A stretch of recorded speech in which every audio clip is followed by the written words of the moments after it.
Exclusive secret ലെറ്ററിന്റെ exclusive announcement എന്ന് പറഞ്ഞ ഷോയുടെ പേര് പറഞ്ഞ കോപ്പിറൈറ്റ് ആവും. കാര്യം പറഞ്ഞ കോപ്പിറൈറ്റ് ആവുമെങ്കിൽ അത് പേര് കട്ട് ചെയ്ത് കളയണേ. ഒത്തിരി പേര് അനന്തിനെ കോപ്പി ചെയ്യാൻ ശ്രമിച്ചു. ആസിൻ കോപ്പി ചെയ്യാനെന്ന് പറഞ്ഞാൽ എടാ ഫോളോ ചെയ്യുന്നതും കോപ്പി ചെയ്യുന്നതും ഒരു വ്യത്യാസമുണ്ട്. ഒരുപാട് പറഞ്ഞു കഴിഞ്ഞാൽ ഷോർട്ട് സ്പോയിലർ ആയി പോകില്ല. നമ്മുടെ കോൺഷ്യസ്നസ്സിൽ നമുക്ക് ഓക്കെ അറിയാം, ഇത് വല്ല പൂച്ചപ്പെട്ടി വല്ലതും കയറി തട്ടിയിട്ടതാവാം, അല്ലെങ്കിൽ എലി വല്ലതും തട്ടിയിട്ടാ. പക്ഷെ എന്നാൽ ആ ഒരു അറ്റ്മോസ്ഫിയർ കുറച്ചുകൂടെ സ്ട്രോങ് ആക്കാനായിട്ട് എനിക്ക് എലമെന്റ്സ് സഹായിച്ചു. അതുപോലെ മാനേജറിന്റെ ശമ്പളം കിട്ടിയിട്ടില്ല. അമ്മൂമ്മയ്ക്കൊക്കെ ഈ സ്ക്രിപ്റ്റ് വർക്കാന്ന് ഞാൻ മനസ്സിലായോ ശരിക്കും?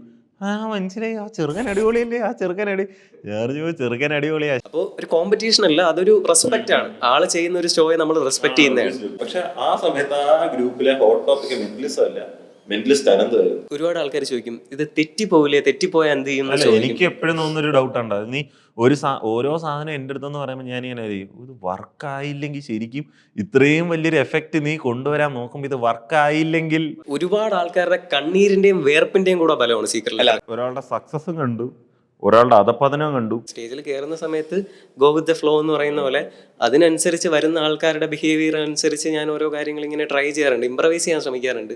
കൈയടിക്കരുത്,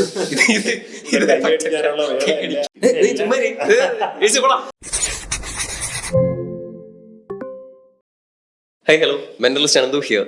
വെൽക്കം ടു അവർ പോഡ്കാസ്റ്റ് മനസ്സിലായോ വിത്ത് മെന്റലിസ്റ്റ് അനന്തു. എൻ്റെ കൂടെ രണ്ടുമൂന്ന് പേരുണ്ട്, അവരെയും കൂടെ ജസ്റ്റ് ഒന്ന് പരിചയപ്പെടുത്താം. ഏതായി തണ്ടുകളെന്നായിരിക്കും ആണെന്ന് വിചാരിക്കുന്നു. മിത്തു, അഭിഷേക്. ബേസിക്കലി ഇപ്പോൾ നമ്മളിപ്പോൾ ഇൻസ്റ്റാഗ്രാമും എവിടെ തുറന്നാലും ഫുള്ള് പോഡ്കാസ്റ്റിൻ്റെ ട്രെൻഡ് ഇങ്ങനെ വന്നുകൊണ്ടിരിക്കുകയാണ്. അപ്പോൾ ഈ ഒരു മൊമെന്റിൽ നമ്മളിങ്ങനെ ഒരു പോഡ്കാസ്റ്റുമായിട്ട് മുമ്പോട്ട് വരുമ്പോഴത്തേക്കും നോർമലി അവിടെ ഒരു ക്വസ്റ്റ്യൻ ഉണ്ടാവും, ലൈക്ക് നമ്മൾ എന്താണ് വ്യത്യസ്തമായിട്ട് കൊടുക്കാൻ പോകുന്നത്, അല്ലെങ്കിൽ എന്താണ് നമ്മുടെ പോഡ്കാസ്റ്റ് മറ്റുള്ളവരിൽ നിന്നും വ്യത്യസ്തമാകുന്നതെന്ന് ചോദിച്ചു കഴിഞ്ഞാൽ എൻ്റെ മനസ്സിലോട്ട് വരുന്നൊരു ഫസ്റ്റ് ഈ ഒരു മൊമെന്റിൽ വരുന്ന ഒരു കാര്യം വെച്ച് കഴിഞ്ഞാൽ നമുക്ക് മൂന്നൂർക്കും ഇതിനെ പറ്റിയിട്ട് വലിയ ധാരണയൊന്നുമില്ല. പോഡ്കാസ്റ്റ് ഞാൻ ആദ്യമേ ഞാൻ പറയാം, എൻ്റെ ലൈഫിൽ ഞാൻ അങ്ങനെ ഒരു പോഡ്കാസ്റ്റ് ഇന്നേ വരെ ഞാനിങ്ങനെ ഫുൾ സ്ട്രെച്ചിലിരുന്ന് കണ്ടിട്ടുമില്ല, കേട്ടിട്ടുമില്ല. ആകെ റീൽസ് കണ്ടിട്ടുള്ള പരിചയമുള്ളൂ. ഇവനെ വിളിച്ചുകൊണ്ട് വന്ന സമയത്ത് ഇവൻ്റെ അടുത്ത് പോഡ്കാസ്റ്റ് എന്ന് പറഞ്ഞപ്പോഴത്തേക്ക് ഇവൻ എൻ്റെ അടുത്ത് ചോദിച്ചാൽ എന്ത് പോഡ്കാസ്റ്റ് എന്ന്. ഞാൻ പറഞ്ഞാൽ രണ്ടുമൂന്നും വട്ടം കൂടി ഇരുന്ന് സംസാരിക്കുന്ന വീട്ടിൽ നിന്ന് സംസാരിച്ചപ്പോൾ എന്ന് ചോദിച്ചവനാണ് ഇവൻ. അപ്പം അങ്ങനെ ഞങ്ങൾ അൺഫിൽറ്റേഡ് ആയിട്ട് പോകുന്ന ഒരു പോഡ്കാസ്റ്റ് ആയിട്ട് മാത്രം കണ്ടാൽ മതിയേ. നിന്നെ ഒരു 3 ദിവസം മുന്നേ വിളിക്കുന്നതിന് ഒരു 2 ദിവസം മുന്നേ അനന്തിൻ്റെ ഒരു കോൾ ഉണ്ടായിരുന്നു. 2 ദിവസം മുന്നേ അനന്ത് വിളിച്ചിട്ട് പറയാ, എടാ എനിക്ക് ഈ ഒരു 30 സെക്കൻഡ് 60 സെക്കൻഡിനകത്ത് നിൽക്കുന്ന കാര്യങ്ങളല്ല എനിക്ക് സംസാരിക്കണം. അപ്പം ഞാൻ ആലോചിച്ചു, ശരിയാണ്, ഒരു 30 സെക്കൻഡ് 60 സെക്കൻഡിൽ നിൽക്കുന്ന കാര്യങ്ങളല്ല അനന്ത് സംസാരിക്കുക. അനന്തിന് ലോകം കുറച്ചും കൂടെ കേൾക്കാനായി അങ്ങനെയൊക്കെ എത്തിയൊരു ഇന്നോവേറ്റീവ്, ഇന്നേ വരെ ആരും അറിയാത്തൊരു ഇന്നോവേറ്റീവ് ആശയമായിരുന്നു പോഡ്കാസ്റ്റ് എന്ന് പറയുന്നത്. നമ്മുടെ എല്ലാ കാര്യങ്ങളും ഈ കോളിൽ നിന്നാണ് ഉണ്ടാവുന്നത്. പ്രത്യേകിച്ച് രാത്രി നമ്മൾ അങ്ങോട്ടും ഇങ്ങോട്ടും നമ്മുടെ ശരിക്കും പാതി കൂടുതൽ ഐഡിയാസ് നമുക്ക് ഇതേപോലെ ഓരോരോ ഐഡിയാസ് കിട്ടിയിട്ടുള്ള ശരിക്കും ഈ പറയുന്ന ഒരു കോളിൽ നിന്ന് വന്നിട്ടുള്ള എന്തെങ്കിലും നോർമൽ കോൺവെർസേഷൻ വന്നിട്ടുള്ള ഒത്തിരി ഐഡിയാസ് ഉണ്ട്. ഇപ്പൊ ഈ ഒരു സാധനത്തിന് ഒരു മനസ്സിലായോ എന്ന് പറയുന്ന ഒരു പേര് പോലും ആ പോഡ്കാസ്റ്റിന്റെ പേര് കോള് വിളിച്ചേക്കോ ഓക്കെ. പക്ഷെ ഇതിനു മുമ്പ് എൻ്റെ അടുത്ത് അഭിഷേക് ഇങ്ങനെ ഒരു പോഡ്കാസ്റ്റിനെ പറ്റിയിട്ട് അഭിഷേകാണ് എൻ്റെ അടുത്ത് ആദ്യമായിട്ട് ഇങ്ങനെ ഒരു ഐഡിയ പറയുന്നത്. അപ്പോഴും ഓക്കെ എൻ്റെ മനസ്സിൽ ഓക്കെ നമ്മൾ 30 സെക്കൻഡ്സ് റീൽസ് എടുക്കുന്നു, അത് നമ്മളൊരു സാധനം മനസ്സിലുണ്ടാകും. 30 സെക്കൻഡിൽ ഏറ്റവും ചുരുങ്ങിയ സമയത്തിൽ ആൾക്കാർക്ക് സാധനം എത്തിക്കാം എന്നുള്ളൊരു സാധനം നമ്മുടെ മനസ്സിലുണ്ട്. പക്ഷേ ഇവൻ പറഞ്ഞ പോലെ ഞാനിങ്ങനെ റീൽസ് ഷൂട്ട് ചെയ്യുന്ന സമയത്ത് ഞാൻ ആലോചിച്ചിട്ടുണ്ട്, ഓക്കെ ഈ ഒരു 30 സെക്കൻഡ്സ് അല്ലെങ്കിൽ ഒരു 60 സെക്കൻഡ്സ് എന്ന് പറയുന്ന ഒരു ബാരിയർ ഇല്ലായിരുന്നെങ്കിൽ എനിക്കിവിടെ കുറച്ചുകൂടെ ആൾക്കാർക്ക് കൺവീനിയൻറ്റ്, കുറച്ചുകൂടെ കാര്യങ്ങൾ എനിക്ക് പറഞ്ഞ് മനസ്സിലാക്കാൻ പറ്റില്ല. അല്ലെങ്കിൽ അങ്ങോട്ടും ഇങ്ങോട്ടും നമുക്ക് തന്നെ ഡിസ്കസ് ചെയ്യുന്ന സമയത്ത് ഇപ്പം ഞാൻ പറയുന്ന ഒരു കാര്യങ്ങളിലെ ഒരു തെറ്റ് വരുന്ന സമയത്ത് അതവിടെ കമന്റ് ബോക്സിൽ മാത്രം ചുരുങ്ങിപ്പോവും, ഒരു തെറ്റ് വന്നു കഴിഞ്ഞാൽ. അതേസമയം ഞാനൊരു പോയിന്റ്, ഒരു സ്റ്റേറ്റ്മെന്റ് പറയുന്ന സമയത്ത് നിങ്ങൾക്ക് അതിന് ഓക്കെ കേൾക്കുന്നവർക്ക് എല്ലാവർക്കും ഭയങ്കര റിലേറ്റബിൾ ആയിട്ട് തോന്നുമായിരിക്കും. പക്ഷെ അതിനൊരു ഓപ്പോസിറ്റ് സൈഡ് ഉണ്ടാവില്ലേ, അത് നിങ്ങൾക്ക് പറഞ്ഞ് അതിനൊരു എനിക്ക് മനസ്സിലായി. ശരിക്കും പോഡ്കാസ്റ്റിൽ തെറ്റൊന്നും ഇനി എന്തായാലും കമന്റ് ബോക്സ് എങ്കിലും നേരെ ജയിലിൽ പോകും. ഞാൻ എൻ്റെ കൂട്ടുകാരും കൂടെ ഒരു പോഡ്കാസ്റ്റ് തുടങ്ങി. 3-ാം ദിവസം ഇങ്ങനെ ജയിലില് ഇങ്ങനെ നിൽക്കുക. ഞാൻ പിന്നെയും പറയുന്നത് എനിക്കിതിനെപ്പറ്റി എനിക്കൊരു പിടിയില്ല. അല്ല ശരിക്കും നമ്മൾ എക്സ്പെരിമെന്റൽ ബേസിസിൽ സ്റ്റാർട്ട് ചെയ്യാന്നുള്ളൊരു പ്ലാൻ ആയിരുന്നു. പക്ഷെ എനിക്ക് ശരിക്കും ഈ മനസ്സിലായോ എന്ന് പറയുന്ന ഒരു പോഡ്കാസ്റ്റ് അനന്ത് സജസ്റ്റ് ചെയ്ത പേര് മനസ്സിലായോ ശരിക്കും പറഞ്ഞു എന്താണ് മനസ്സിലായോ കൊണ്ട് പെട്ടെന്ന് ആൾക്കാരുടെ മനസ്സിൽ രജിസ്റ്റർ ആവുന്ന ഒരു പേരാണല്ലോ. അപ്പം നമ്മുടെ മനസ്സുമായിട്ട് ബന്ധപ്പെട്ട ഒരു ഇൻഡസ്ട്രി ആണല്ലോ നമ്മളെ. അപ്പോൾ അതായിക്കോട്ടെ എന്ന് വെച്ചാണ് നമ്മൾ മനസ്സിലായോയിലേക്ക് പോയത്. പിന്നെ അല്ല ഞാൻ ഈ പറഞ്ഞ പരിപാടി തന്നെയാണ്, കുറച്ച് വൈഡായിട്ട് നമുക്ക് ഓപ്പൺ അപ്പ് ആയിട്ട് കുറേ കാര്യങ്ങൾ കമ്മ്യൂണിക്കേറ്റ് ചെയ്യാം. പിന്നെ മെയിൻലി ഇപ്പം ട്രെൻഡിങ് ആയിട്ട് നമുക്ക് പറയാൻ ഉള്ള ടോപ്പിക് എന്താ, സീക്രട്ട് ലെറ്റർ ആണ്. അപ്പൊ സീക്രട്ട് ലെറ്ററിനെ കുറിച്ച് നമ്മൾ ഒരുപാട് അങ്ങനെ ഒരു ലോങ് കമ്മ്യൂണിക്കേഷൻ നമ്മൾ അങ്ങനെ ഒരിടത്തും വന്നിട്ടില്ല.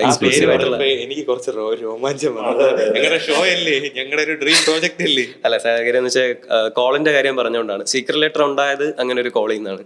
ഒരു അൺഎക്സ്പെക്റ്റഡ് ആയിട്ടൊരു മൊമെന്റിൽ ഞാനിങ്ങനെ ഒരു ലൈഫിൽ ഇനി എന്ത് എന്ന് പറയുന്ന ഒരു സ്റ്റക്കായിട്ട് നിന്നൊരു മൊമെന്റിൽ ഓക്കെ ഇങ്ങനെ ഒരു ഷോ ചെയ്യണം അല്ലെങ്കിൽ ഒരു തിയേറ്റർ ആംബിയൻസ് അതൊക്കെ നമ്മുടെ മനസ്സിൽ നേരത്തെ ഉള്ള കാര്യങ്ങളാണ്. പക്ഷെ എന്നാലും സീക്രട്ട് ലെറ്റർ എന്നൊരു സാധനം ഒരു ഷോ ആയിട്ട് ഡയറക്റ്റ് ചെയ്യപ്പെടേണ്ട ഒരു തീരുമാനം വരുന്നത് ഒരു ദിവസം രാത്രി വിളിച്ചിട്ട് ഞാനും ഇവനും കൂടെ എന്തൊക്കെയോ നമ്മൾ രാവിലെ വിളിച്ച് ദാരിദ്ര്യം പറയും, രാത്രി വിളിച്ച് അങ്ങനെ ഒരു ഫ്രണ്ട് സർക്കിൾ ഉണ്ടാവുമല്ലോ നമുക്ക്. ഇതിന്റെ പൈസ ആര് കൊടുക്കുമെന്ന് എനിക്കറിയില്ല. പ്രത്യേകിച്ച് സംസാരിക്കാൻ പ്രത്യേകിച്ച് കാര്യമൊന്നും ഉണ്ടാവില്ല. വെറുതെ വിളിച്ച് സംസാരിക്കുന്ന സമയത്ത് ഓരോ കാര്യങ്ങൾ നമ്മുടെ മൈൻഡ് ഓവർ തിങ്ക് ചെയ്യുന്നതും ഇങ്ങനെയല്ലേ. നമ്മളൊരു പ്ലോട്ടിൽ നിന്ന് തുടങ്ങും. നമ്മൾ ചിലപ്പോൾ രാവിലെ കഴിച്ച ദോശയെക്കുറിച്ച് സംസാരിച്ചുകൊണ്ടിരിക്കും, ദോശയെക്കുറിച്ച് ആലോചിച്ചുകൊണ്ടിരിക്കും. ആ ദോശയിൽ നിന്ന് എത്തി നിൽക്കുന്നത് ചിലപ്പോൾ ചമ്മന്തി പൊടി ഒഴിക്കുന്നു, എന്നിട്ട് അതിൽ എണ്ണ ഒഴിക്കുന്നു, എണ്ണ വാങ്ങിക്കാൻ കടയിൽ പോകുന്നു, എണ്ണ വാങ്ങിക്കാൻ കടയിൽ പോയപ്പോഴത്തേക്ക് അപ്പുറത്തെ വീട്ടിലെ ചേട്ടനെ കാണും. ഇങ്ങനെ ഒരു സാധനത്തിലല്ലേ നമ്മുടെ മൈൻഡ് ഓവർ തിങ്ക് ചെയ്ത്. ഇപ്പൊ ഞാനല്ലേ ഇപ്പൊ ഞാൻ വീട്ടിലൊരു കോളൊക്കെ എടുത്തു തുടങ്ങിയപ്പോ ഗേൾ ഫ്രണ്ട് ആണ് കാര്യം. എടാ ഇപ്പൊ ഞാനിപ്പോ എന്റെ ഫ്രണ്ടിനെ വിളിച്ച് ഇപ്പൊ സംഗീതനെയൊക്കെ വിളിച്ച് തുടങ്ങിക്കഴിഞ്ഞാൽ ഒരു 45-50 മിനിറ്റ് എന്താ സംസാരിക്കുന്നത്? ഒന്നുമില്ല എടാ, എല്ലാ ദിവസവും വിളിക്കുന്ന കാര്യങ്ങളാണ്, മനസ്സിലായി, ഡേ ടു ഡേ. പക്ഷെ ഇതിൽ നിന്ന് ഒത്തിരി കാര്യങ്ങൾ ഞാൻ ശരിക്കും ഒത്തിരി കാര്യങ്ങൾ കിട്ടിയിട്ടുണ്ട്. ഇപ്പൊ ഞാൻ നീയായിട്ടുണ്ടായിട്ടുള്ള ഒത്തിരി കോൺവേഴ്സ് ഇപ്പൊ നമ്മൾ അങ്ങനെ ഒരു സാധനത്തിൽ സീക്രട്ട് ലെറ്റർ എന്ന് പറയുന്ന ഒരു സാധനം ഒരു ഫോർമേഷൻ തുടങ്ങുന്നത്. അപ്പം ലൈക്ക് അങ്ങനെ ഒരു കമ്മ്യൂണിക്കേഷന്റെ പുറത്ത് നിന്ന് വന്ന് ഉത്ഭവിച്ചൊരു സാധനം. അപ്പൊ ആ ഒരു കമ്മ്യൂണിക്കേഷൻ ഞാനും ഇവനും തമ്മിലായിരുന്നു, മിത്തുവായിട്ടായിരുന്നു. ഓഡിയൻസ് വിചാരിക്കുന്നതായിരിക്കും ഞാൻ പറഞ്ഞുതരാം. മിത്തു ഞങ്ങളെ കോളേജ് മേറ്റ്സ് ആണ്. ഇപ്പൊ മെന്റലിസ്റ്റ് അനന്ത് പ്രൊഡക്ഷൻസിന്റെ മാനേജിങ് ഡയറക്ടറാണ്. ഞങ്ങളുടെ ഞാനൊരു ഇന്റർവ്യൂവിൽ പറഞ്ഞ ഒരു കാര്യമുണ്ട്, എന്റെ പാർട്ട്നേഴ്സ് എല്ലാം തല്ല് കൊള്ളാനിരിക്കുന്ന പാർട്ട്നേഴ്സ് അങ്ങനെ കുറെ പാർട്ട്നേഴ്സ് ഉണ്ട്. അതിൽ മിക്ക പാർട്ട്നേഴ്സും എന്റെ ക്ലോസ് സർക്കിളിലുള്ള ആൾക്കാർ തന്നെയാണ്. അഭിഷേകിനെ പറ്റി പറഞ്ഞു കഴിഞ്ഞാൽ അഭിഷേക് നമ്മുടെ മെന്റലിസ്റ്റ് അനന്ത് പ്രൊഡക്ഷൻസിന്റെ വിഷ്വൽ ക്രിയേഷൻ അല്ലെങ്കിൽ മീഡിയ ഡയറക്ഷൻ അങ്ങനെയുള്ള പരിപാടികളിലൊക്കെ അത്യാവശ്യം ടോപ്പായിട്ട് നിൽക്കുന്ന ഒരാളാണ്. അതിനെക്കുറിച്ച് പറയുമ്പോഴത്തേക്ക് എനിക്ക് ഏറ്റവും മെയിൻ ആയിട്ട് പറയാനുള്ളത്, നിങ്ങൾ സീക്രട്ട് ലെറ്റർ എന്ന് പറയുന്ന നമ്മുടെ ഷോയുടെ ടീഷർട്ട് ഉണ്ടോ? എടുത്തായിരുന്നു?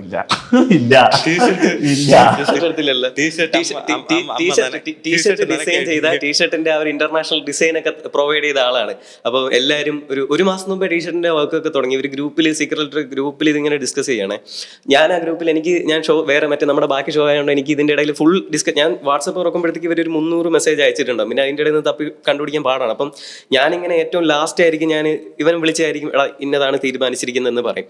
അപ്പം ടീഷർട്ടിന്റെ ഡിസൈൻ ഞാൻ കണ്ടില്ല, ഇവർ പ്രിന്റ് ഒക്കെ എടുത്തതിന് ശേഷമാണ് ഞാൻ കണ്ടത്. അതിനു മുമ്പ് ഇവരൊരു ഗ്രൂപ്പിൽ ഇവരൊരു 100-150 പേരുമായിട്ട് ഇങ്ങനെ ഡിസ്കഷനും പരിപാടിയൊക്കെ കഴിഞ്ഞിട്ട് ഇത്രയും പേർക്ക് ഇത്ര ടീഷർട്ട് ഡിസൈൻ എല്ലാം കൺഫേം ആയിട്ടാണ് ഞാൻ കാണുന്നത്.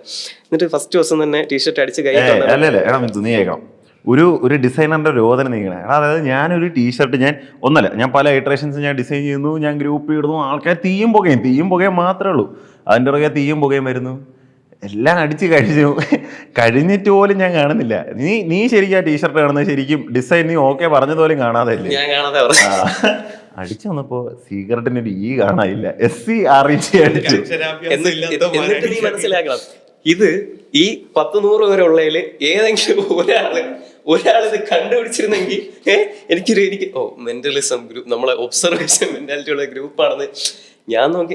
ഞാൻ ഈ സാധനം ടീഷർട്ട് വന്നപ്പോൾ തന്നെ ബാഗിൽ ഞാൻ സീക്രട്ടിന്റെ ഞാൻ കണ്ടു, ഇല്ല എന്നുള്ളത് ഞാൻ കണ്ടിട്ട് ഞാനിങ്ങനെ വെയിറ്റ് ചെയ്തു, ആരെങ്കിലും ഒരുത്തന് ഇത് പറഞ്ഞിട്ട് വേണം നമുക്ക് പറയാമല്ലോ. ലൈക്ക് നമ്മുടെ പിള്ളേർ ഒബ്സർവേഷൻ ഒരു എറർ പറ്റും നോക്കുമ്പം എല്ലാവരും ഇവന്റെ ടീഷർട്ടിന്റെ ഡിസൈനിൽ ആ സാധനം ഇങ്ങനെ എടുത്തിട്ട് മാർക്ക് ചെയ്തിട്ട് ഫയർ അഭിഷേകത്തി വിഷയം സാധനം എന്നൊക്കെ പറഞ്ഞു. ഒരു മനുഷ്യൻ ആൾക്കാർ വിശ്വസിച്ച് എന്തെന്നാ ഈ സീക്രട്ട് എന്ന് പറഞ്ഞാൽ നമ്മളിപ്പോ ഈ ചില വേർഡിന്റെ എൻഡിങ്ങിൽ എസ്സിന് വരെ ഇസഡ് ഇടുമല്ലോ, അതുപോലെ സീക്രട്ടിന് കുറച്ച് ഇന്നോവേഷൻ കൊടുത്ത് ഒരു ഇത് കട്ട് ചെയ്ത് അഭിഷേക്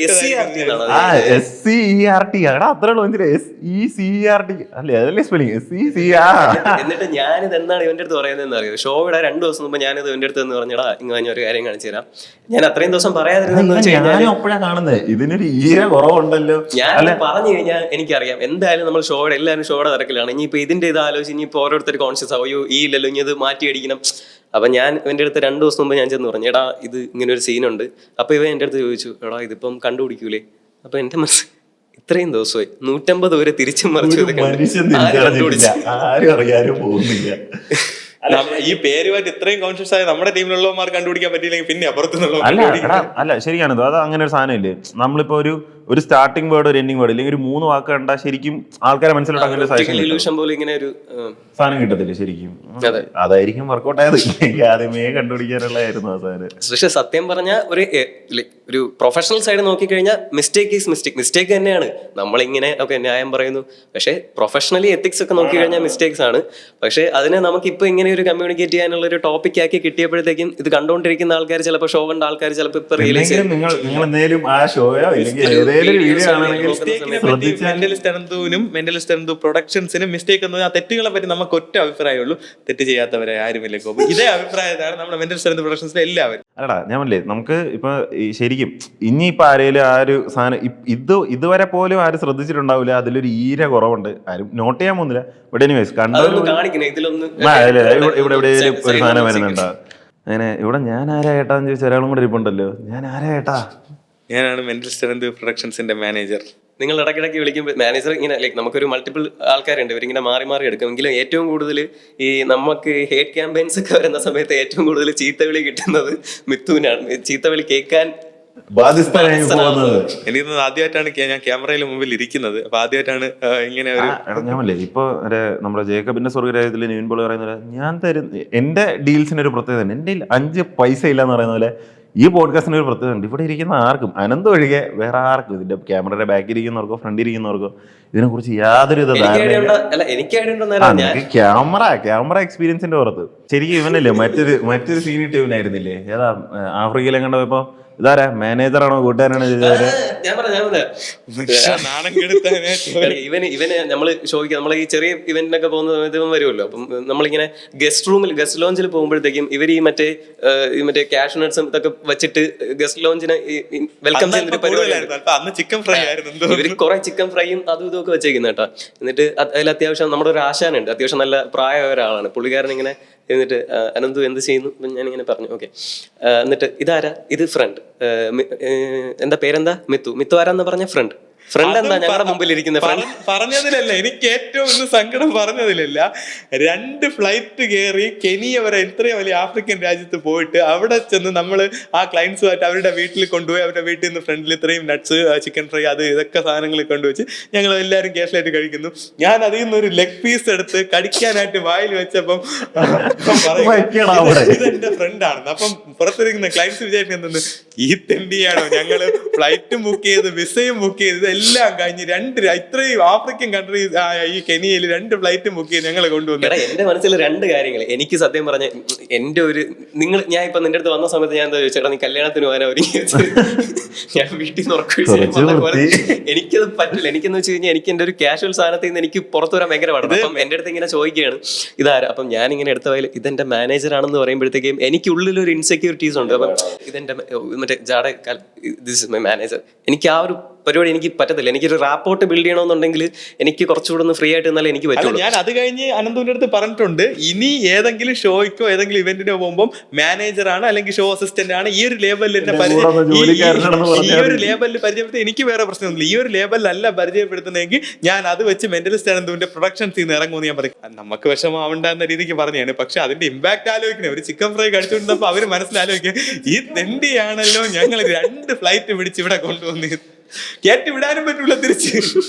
അതാ ശരിക്കും എനിക്കാണെങ്കിൽ പോലും ഇപ്പൊ പുതുതായിട്ടുള്ള ആൾക്കാരെ മീറ്റ് ചെയ്യുമ്പോൾ ഒരു സെലിബ്രിറ്റി കൂട്ടുകാരനുണ്ടെന്നുള്ള എല്ലാവരും കിട്ടുമല്ലോ.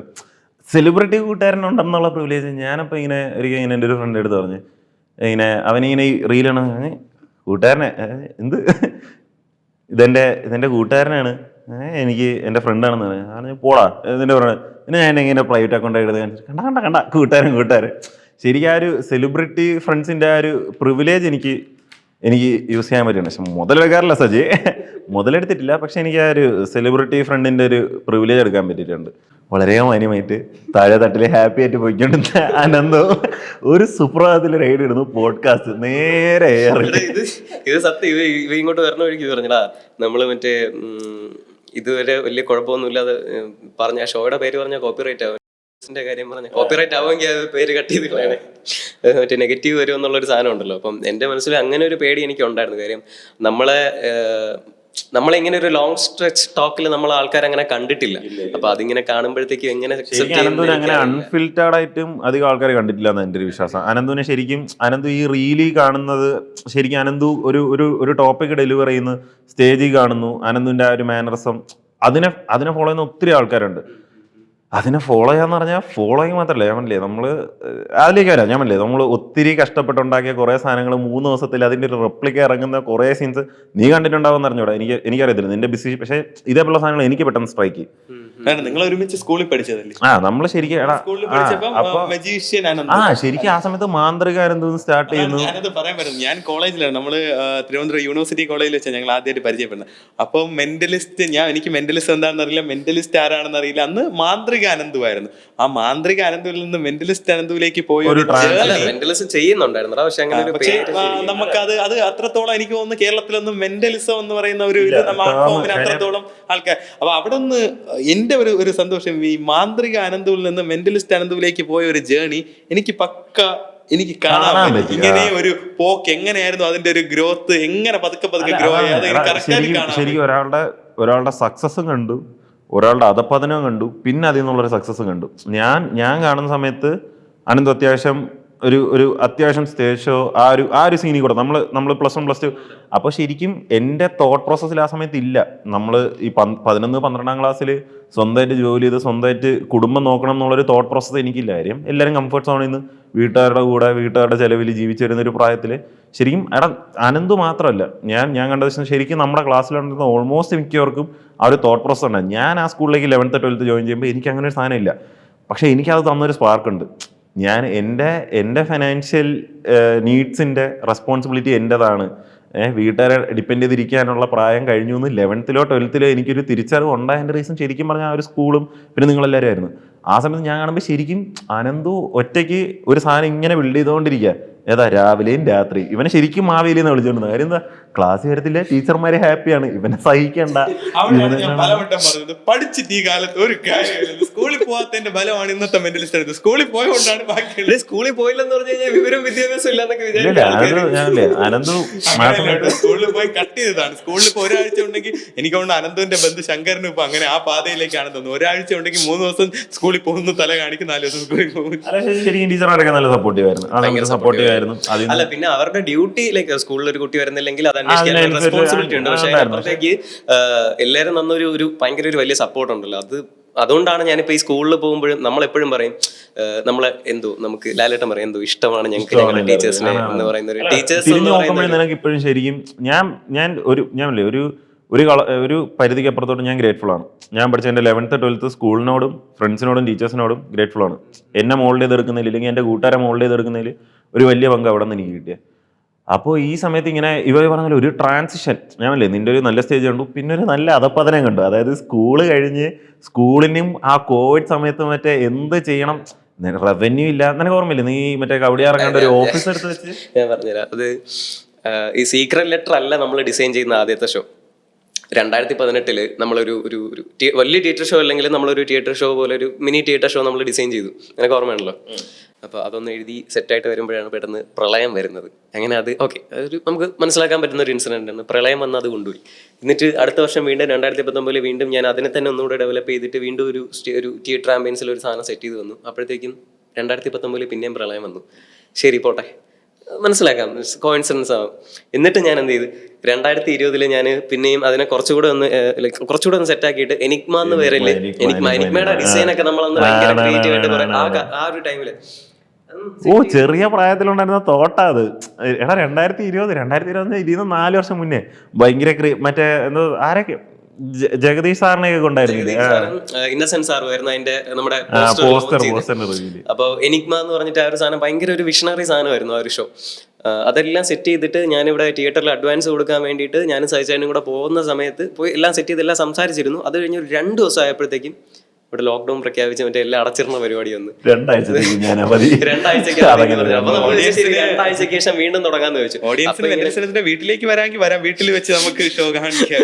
അപ്പൊ അതിങ്ങനെ പിന്നെ നീണ്ടുപോയി. എന്നിട്ട് ഞാൻ എന്ത് ചെയ്ത് പിന്നെ ഒരു ഈ കോവിഡ് സീന് ഭയങ്കരമായിട്ട് നീണ്ടുപോയപ്പോഴാണ് പിന്നെ ഈ റീൽസും പിന്നെ ഈ ടിക്ടോക്ക് പരിപാടിയൊക്കെ തുടങ്ങിയത്. ബേസിക്കലി ഞാൻ അങ്ങനെ ഒരു സോഷ്യൽ മീഡിയ പേഴ്സൺ അല്ല. ഞാനിപ്പോൾ ഇങ്ങനെ ഒരു ഫീൽഡിൽ നിൽക്കുന്നതുകൊണ്ട് മാത്രം ഇൻസ്റ്റാഗ്രാമും ഫേസ്ബുക്കും ഒക്കെ കൊണ്ടുപോകുന്ന ഒരാളാണ്. ഇതൊന്നും ഇല്ലാത്ത മെന്റലിസ്റ്റ് അല്ല, അല്ലെങ്കിൽ ഒരു ആർട്ടിസ്റ്റ് അല്ലാത്ത അനന്ത് വേണമെങ്കിൽ സീരിയസ്ലി എനിക്ക് ഫോൺ പോലും യൂസ് ചെയ്യാൻ ഞാൻ ഇൻട്രസ്റ്റ് ഉള്ള ആളല്ല. എനിക്ക് എൻ്റേതായിട്ടുള്ള ഒരു പ്രൈവസിയിൽ ഫോൺ ഇല്ലാത്തൊരു ലോകം എന്ന് പറഞ്ഞു കഴിഞ്ഞാൽ അത് ഭയങ്കര ഒരു വല്ലാത്തൊരു ലോകമാണ്. അപ്പം അങ്ങനെ ജീവിക്കാൻ ഇഷ്ടപ്പെടുന്ന ഒരാളാണ് ഞാൻ.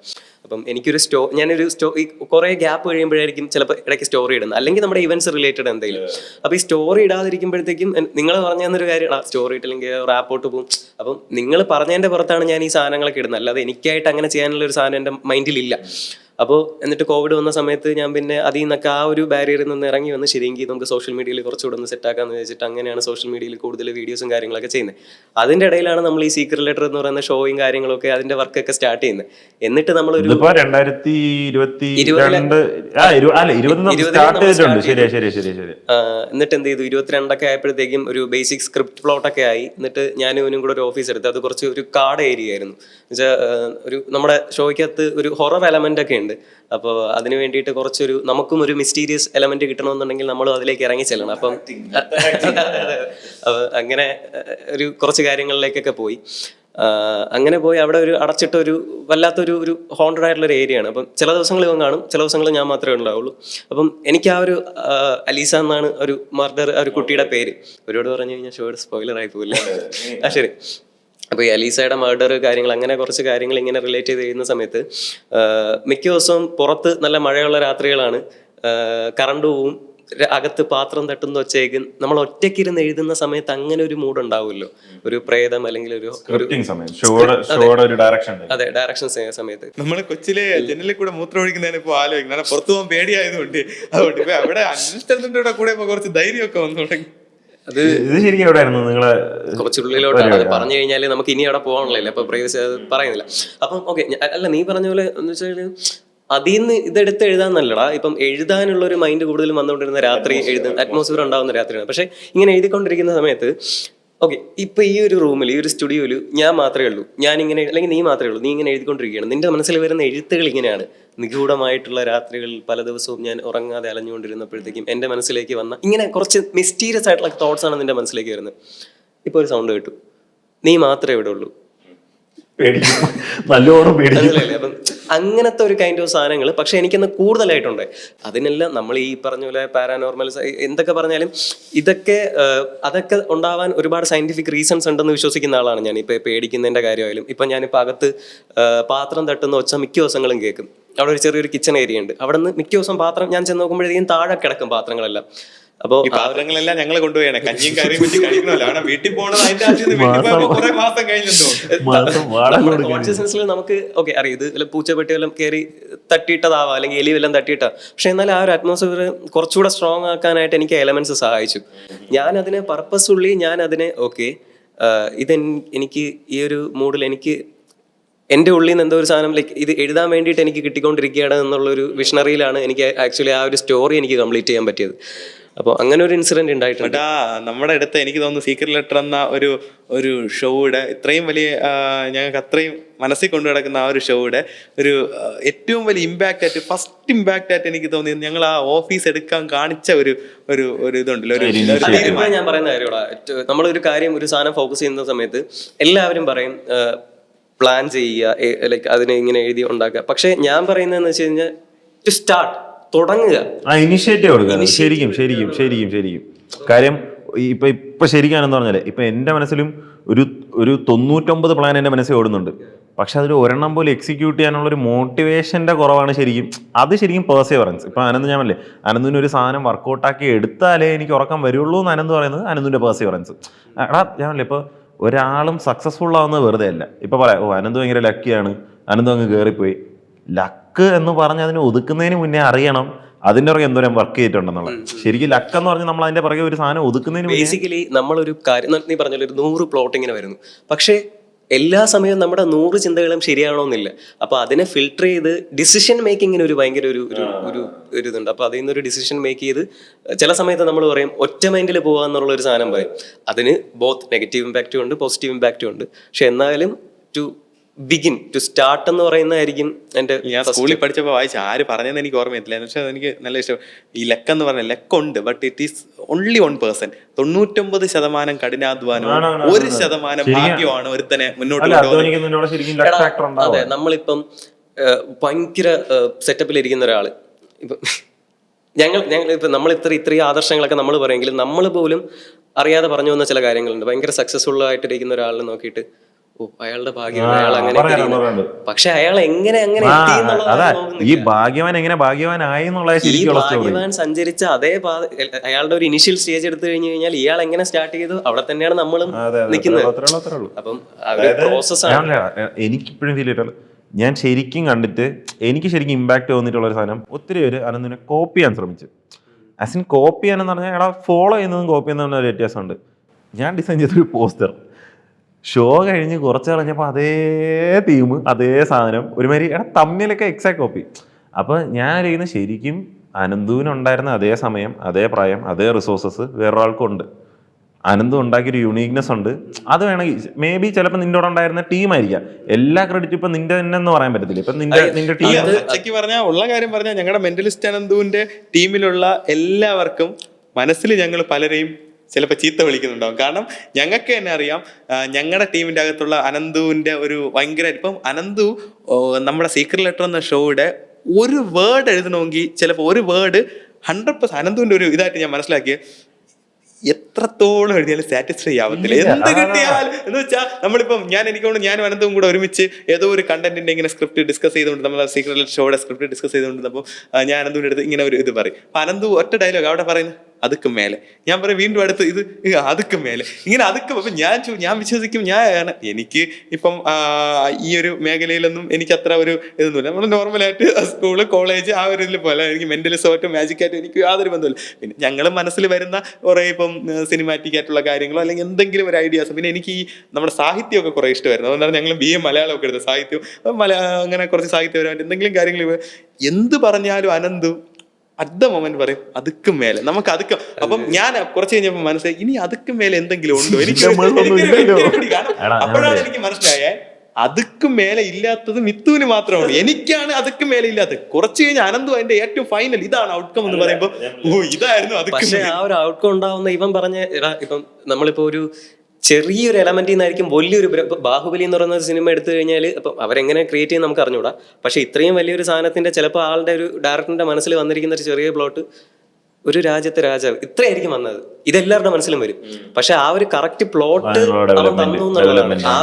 ഇതിലാണ് ഞാൻ പറഞ്ഞ മെന്റലിസ്റ്റ് അനന്തു ഇപ്പൊ നമ്മൾ ആയാലും നമ്മുടെ ഈ ഷോയിൽ സീക്രട്ട് ലെറ്റർ എന്നാൽ ഞങ്ങളുടെ അഭിമാന ഷോയിൽ അങ്ങനെ തന്നെ പറയാം. നമുക്ക് ആ ഷോ പറയുമ്പോൾ എപ്പോഴും കുറച്ച് അഹങ്കാരം കാണിക്കും. നമ്മൾ അത് അങ്ങനെ തന്നെ കാണിക്കും. കാരണം നമ്മുടെ ടീമിൽ എല്ലാവർക്കും അഹങ്കാരമുണ്ട് ആ ഷോയെ കുറിച്ച് പറയുമ്പോൾ. ഞങ്ങൾ അത്രത്തോളം കഷ്ടപ്പെട്ടതാണ്. ഞങ്ങൾ ഉദ്ദേശിച്ചതിന്റെ 10 ഇരട്ടി ഇമ്പാക്ട് വന്ന ഷോയാണ്. ഓഡിയൻസിന്റെ ഇടയ്ക്ക് ഇന്നും പല രാജ്യങ്ങളിൽ നിന്നും നമുക്ക് കോൾ വരാണ്ട് ആ ഷോ നമുക്ക് എങ്ങനെ കാണാൻ പറ്റും, അല്ലെങ്കിൽ ആ ഷോ ഞങ്ങൾക്ക് എങ്ങനെ പ്രസന്റ് ചെയ്യും, ഞങ്ങൾക്ക് എങ്ങനെ നിങ്ങൾക്ക് ഈ രാജ്യത്ത് വരുന്നതിനുള്ള എല്ലാ ഇതും ഞങ്ങൾ ഒരുക്കി തരാം. പക്ഷെ ആ ഷോ ഞങ്ങൾക്ക് ഇവിടെ അതേപടി ഞങ്ങൾക്ക് അത് ഒരുക്കി തരണം എന്നൊക്കെ പറഞ്ഞാൽ നമുക്ക് ഒരുപാട് കോൾ, ഞാനാണ് മാനേജർ ആയതുകൊണ്ട് എനിക്കാണ് കോൾ വരുന്നത്. പക്ഷെ അതിന്റെ ഒപ്പം തന്നെ ഞാൻ പറഞ്ഞ പോലെ നേരത്തെ ഞാൻ പറഞ്ഞ കണ്ടിന്യൂ ചെയ്യാം, അതിൽ ഞാൻ പറഞ്ഞാൽ പൂർത്തീകരിച്ചില്ല. ഇപ്പോഴും ഞങ്ങളുടെ ടീമിലുള്ള എല്ലാവരും മനസ്സുകൊണ്ട്, ഞങ്ങൾക്ക് പരസ്യമായിട്ട് ചിലപ്പോൾ പറ്റിയെന്ന് വരില്ല, മനസ്സുകൊണ്ട് പല ഈ മേഖലയിലുള്ളവരെയും ചീത്ത വിളിക്കുന്നുണ്ടാവും. കാരണം ഞങ്ങൾ കണ്ടുകൊണ്ട് നിൽക്കുന്നു. ഞങ്ങളുടെ ടീമിലുള്ളവർ ക്രിയേറ്റ് ചെയ്ത് അല്ലെങ്കിൽ അനന്തുവിന്റെ കറക്റ്റ് ചിന്തയിൽ വന്ന ഒരു പ്ലോട്ട് അനന്തു വീഡിയോ ആയിട്ടോ മെന്റലിസം പെർഫോമൻസ് ആയിട്ടോ പ്രസന്റ് ചെയ്തിടുമ്പം അത് കണ്ട് ഓൺ ദ സ്പോട്ടിൽ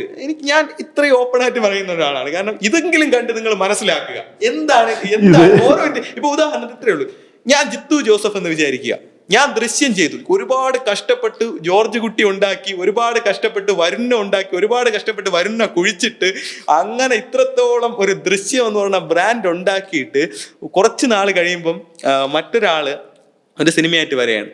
ഞാൻ കണ്ടുകൊണ്ടിരിക്കുമ്പം അതിലൊറ്റ ഞാൻ ആ സിനിമ കാണുകയാണ്, തിയേറ്ററിൽ ഇരുന്ന് ഇങ്ങനെ കാണുകയാണ്. എനിക്ക് ഒരു പുതിയ ത്രില്ലർ സിനിമ വരെയല്ലേ, നമുക്കിരുന്ന് കാണാം എന്ന് പറഞ്ഞ് ഇങ്ങനെ കാണുകയാണ്. പേര് ദൃശ്യത്തിന് വരെ വേറെ എന്തെങ്കിലും ആയിരിക്കും, ചെറിയൊരു പേരിൽ വ്യത്യാസം കാണും. നോക്കുമ്പോൾ ജോർജ് കുട്ടിക്ക് വരെ അവിടെ രാമൻകുട്ടിയായിരിക്കും, അതുപോലെ കുഴിച്ചിരുന്ന വരുണ് വരെ അരുണായിരിക്കും. ഇതേ ഉള്ള വ്യത്യാസം. കഥ ഒന്ന്, തിരക്കഥ ഒന്ന്, പോകുന്ന റൂട്ട്. അപ്പൊ ഇത് കാണുമ്പോൾ നമുക്കുണ്ടാവുന്ന ഒരു ഫ്രസ്ട്രേഷൻ ഉണ്ടല്ലോ. ഇത്രയും കാലം കൊണ്ട് നമ്മൾ ഉണ്ടാക്കിയെടുത്ത ഒരു സംഭവം ഒരാളെ കണ്ട് അതേപടി കോപ്പി പേസ്റ്റ് ചെയ്ത് വെക്കുക.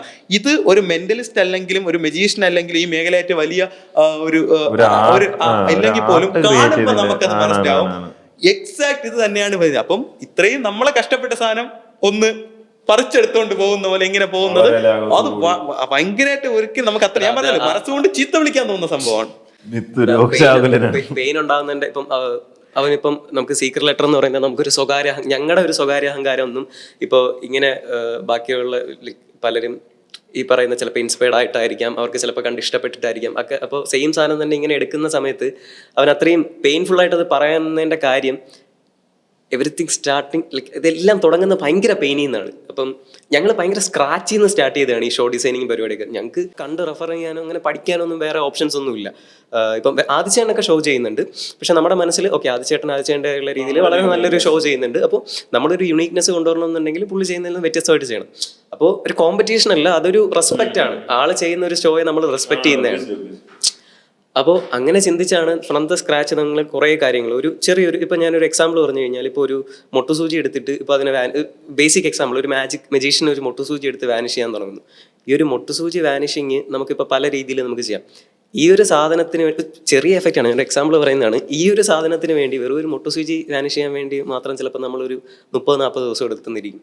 അതെന്തെന്ന് വെച്ച് കഴിഞ്ഞാൽ ഈ പറഞ്ഞ പോലെ തൃപ്തി വരാത്തത് കൊണ്ടാവാം. പിന്നെ രണ്ടാമത്തെ ഒരു ഫാക്ടർ, എൻ്റെ കൂടെ നിൽക്കുന്ന നിങ്ങളെല്ലാവർക്കും ഞാൻ കണ്ടൊരു ക്വാളിറ്റി എന്ന് വെച്ച് കഴിഞ്ഞാൽ,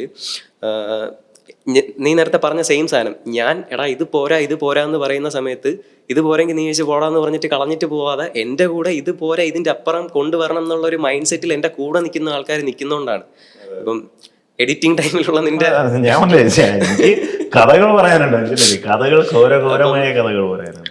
വേർപ്പിന്റെ ലൈക്ക് ഒരുപാട് ആൾക്കാരുടെ കണ്ണീരിന്റെയും വേർപ്പിന്റെയും കൂടെ ബലമാണ് സീക്രട്ട്. അല്ല, അത് നമ്മുടെ ഇത് പറഞ്ഞു വന്നപ്പോൾ നമ്മുടെ ടീമിൽ ഇപ്പോൾ മെന്റൽ സ്ട്രെങ്ത് പ്രൊഡക്ഷൻസ് എന്ന് നമുക്കൊരു പ്രൊഡക്ഷൻ യൂണിറ്റ് ഉണ്ട്. അതിനകത്ത് തന്നെ നമുക്ക് 4-5 പേരുണ്ട്. അവർ തന്നെ പലപ്പോഴും ഇപ്പോൾ എൻ്റെ അടുത്ത് വന്ന് പറഞ്ഞിട്ടുണ്ട്, അണ്ണാ ഈ ആനന്ദ് ചേട്ടൻ എന്ത് പറയണേ, ഞാൻ ഇത് ഇങ്ങനെ ചെയ്ത് ഇത് തൃപ്തിയാവുന്നില്ല, ഇനിയും വേണം, ഇനി ഇതിന് വേണം എന്താ. അപ്പം ഞാൻ ആ പുള്ളിയുടെ അടുത്ത് പറഞ്ഞു, എടാ നീ ഒന്ന് വെയിറ്റ് ചെയ്യ്, ഞാൻ ഇത് ഒരുപാട് കണ്ടിട്ടുള്ളൂ, ഇതിന് മുകളിൽ ഒരു സാധനം ഉണ്ട്, അത് നമ്മൾ വെയിറ്റ് ചെയ്ത് നമ്മൾ ഫ്രസ്ട്രേറ്റഡ് ആയാൽ നമ്മളിപ്പം വേണമെങ്കിൽ നമ്മൾ ചിലപ്പോൾ കളഞ്ഞിട്ട് പോകും. പക്ഷെ അങ്ങനെയല്ല, അതൊരു സാധനം വന്നു കഴിയുമ്പോൾ അതിൻ്റെ ഒരു ഔട്ട്കം ഉണ്ടല്ലോ, അത് നമുക്ക് ഇപ്പം സീക്രട്ട് ലെറ്റർ ഷോ പോലും ഇപ്പം ഞാൻ അനന്തുവിൻ്റെ മാനേജറാണ്. ഞാൻ ഈ ഷോയുടെ സ്റ്റാർട്ടിങ് മുതൽ ഉണ്ടായിരുന്ന ഒരാളാണ്. പക്ഷേ ഞാൻ ഷോ ഇറങ്ങുന്ന സമയത്ത്, ആ ഷോയുടെ ഇറങ്ങുന്ന ആ ഒരു അന്നത്തെ ദിവസം ഞാൻ അനന്തുവിൻ്റെ അടുത്ത് പറഞ്ഞു, എനിക്കൊരു ജോലിയും തരരുത്. അപ്പോൾ അനന്തുവിൻ്റെ അടുത്ത് ചോദിച്ചേട്ടാ, നീ ഇത്രയും നമ്മുടെ ഷോയുടെ എല്ലാ കാര്യങ്ങളിലും ഒരു മാനേജിങ് പോലെ ഒരു ഫസ്റ്റ് വിട്ട് നമ്മളെ ചിലപ്പോൾ എൻ്റെ ഒരു നമ്മുടെ ഒരു ടോക്കിൽ നിന്നാണ് ഒരു രാത്രി നമ്മളിങ്ങനെ സംസാരിച്ച് നമ്മുടെ ഷോ ഒന്ന് അപ്ഗ്രേഡ് ചെയ്യണം.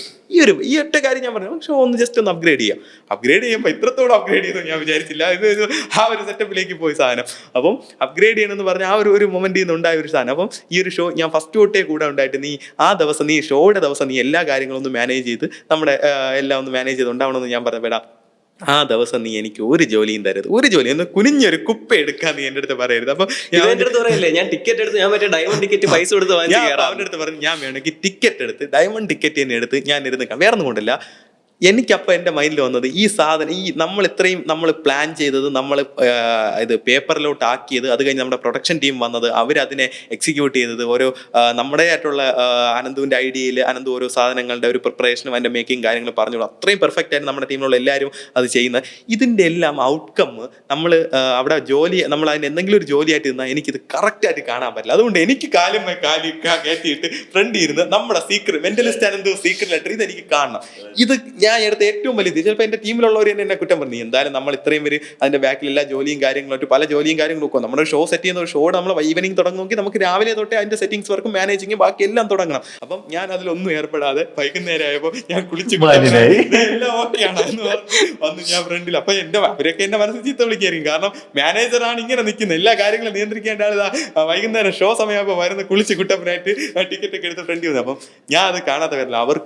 അവരെല്ലാം കഠിനമായിട്ട് ഇതിനു വേണ്ടി അധ്വാനിച്ചു, പക്ഷേ അവർക്കൊന്നും കിട്ടാത്ത ഒരു എക്സ്പീരിയൻസ് എനിക്ക് കിട്ടി. എന്ന് വെച്ചാൽ ഞാൻ ഫ്രണ്ട് ഇരുന്നത് കണ്ടപ്പം എനിക്ക് ഒറ്റ മൊമെന്റ് എനിക്ക് തോന്നി, നമ്മുടെ ഉദയനാണ് താര സിനിമയില് അവസാനം ലാലേട്ടനും അതുപോലെ സലിംകുമാർ ഇങ്ങനെ ആക്കുന്നതും, അതുപോലെ ലാലേട്ട സിനിമയുടെ എൻഡിങ്ങിൽ ലാസ്റ്റ്, അതുപോലെ നമ്മുടെ എൻഡിങ്ങിൽ മെന്റലിസ്റ്റ് അനന്തു സീക്രട്ട് ലെറ്റർ എന്ന് കാണുമ്പോൾ നമ്മളിങ്ങനെ കണ്ണടക്കുന്ന ഒരു മൊമെന്റ്, ആ ലാലേട്ടന്റെ ആ ഒരു ഫേസ് ഉണ്ടല്ല, അതേ ഫേസ്. ഞാൻ അതുപോലെ തന്നെ ഈ ഷോ നടക്കുമ്പോൾ ഇടയ്ക്കിടയ്ക്ക് നമ്മുടെ മുതുകാട് സാറുണ്ട്, ഒരുപാട് ആക്ടേഴ്സ്, അതിഥി രവി, അതുപോലെ ഒരുപാട് ആക്ടേഴ്സ് എല്ലാവരെയും നോക്കിയത്. അപ്പൊ എല്ലാവരും നോക്കുമ്പോൾ എല്ലാവരെയും മുഖത്തുണ്ടാവുന്ന ഒരു അത്ഭുതവും ഇത് എന്താണ് സ്റ്റേജിൽ നടക്കുന്നത് എന്ന് വെച്ചാൽ മുതുകാട് സാർ ഇത്രയും ലോകം കണ്ട ഏറ്റവും വലിയ മെജീഷ്യനാണ്. പുള്ളി സ്റ്റേജിൽ കയറി പറഞ്ഞ ഒരു വാക്യത്തിൽ നമ്മുടെ ഷോ എല്ലാം ഉണ്ട്. ആ ഒരു വാക്യത്തിൽ എല്ലാം ഉണ്ട്. കാരണം മാജിക്കിന്റെ അത്രയും അഗ്രഗണ്യനായി നമ്മൾ കൊണ്ടുനടക്കുന്ന, നമ്മുടെ മനസ്സിൽ കൊണ്ടുനടക്കുന്ന മുതുകാട് സാറ് ഞാൻ ഇന്റർനാഷണലി പല രാജ്യങ്ങളിൽ പോയിട്ടുണ്ട്, പല ഷോസ് കണ്ടിട്ടുണ്ട്, മെന്റലിസം ഷോസ് ഒരുപാട് പല രാജ്യങ്ങളിൽ ഏറ്റവും കൂടുതൽ തിയേറ്റർ കൾച്ചറുള്ള നമ്മുടെ നാട്ടിൽ കുറവാണ്. ഇത്രയും രാജ്യങ്ങളിൽ പോയ ഒരാൾ ഒരുപാട് മെന്റലിസം ഷോ കൊണ്ടിട്ടുണ്ട്. കണ്ടു കഴിഞ്ഞിട്ട് ഞങ്ങളെ തിരുവനന്തപുരത്ത് ഞങ്ങൾ ഇറക്കിയ സീക്രട്ട് എന്ന ഷോ കണ്ടിട്ട് ഇത്രയും അത്ഭുതപ്പെട്ട് സ്റ്റേജിൽ എന്ന് പറയാണ് ഇറ്റ് ഈസ് ഡിഫറെന്റ്, ഇത് ഡിഫറെന്റ് ആണ്. എങ്ങനെ ഒരു വാക്യം പുള്ളി പറഞ്ഞപ്പോൾ ഉണ്ടായ ഒരു ഫീൽ ഉണ്ടല്ലോ, അത് പറഞ്ഞറിയിക്കാൻ പറ്റത്തില്ല. കേരളത്തിന്റെ മണ്ണിൽ നിന്ന് ഇങ്ങനെ ഒരു ഷോ ഉണ്ടായതിൽ അഭിമാനം എന്നാണ് ചില കാര്യം. അതാണ് നമുക്ക് ഇഷ്ടപ്പെടുന്ന കാര്യങ്ങള് നമുക്ക് അതിപ്പോ എല്ലാം ഇപ്പൊ നിനക്ക് ഇഷ്ടപ്പെടുന്ന ഒരു പെൺകുട്ടിയുടെ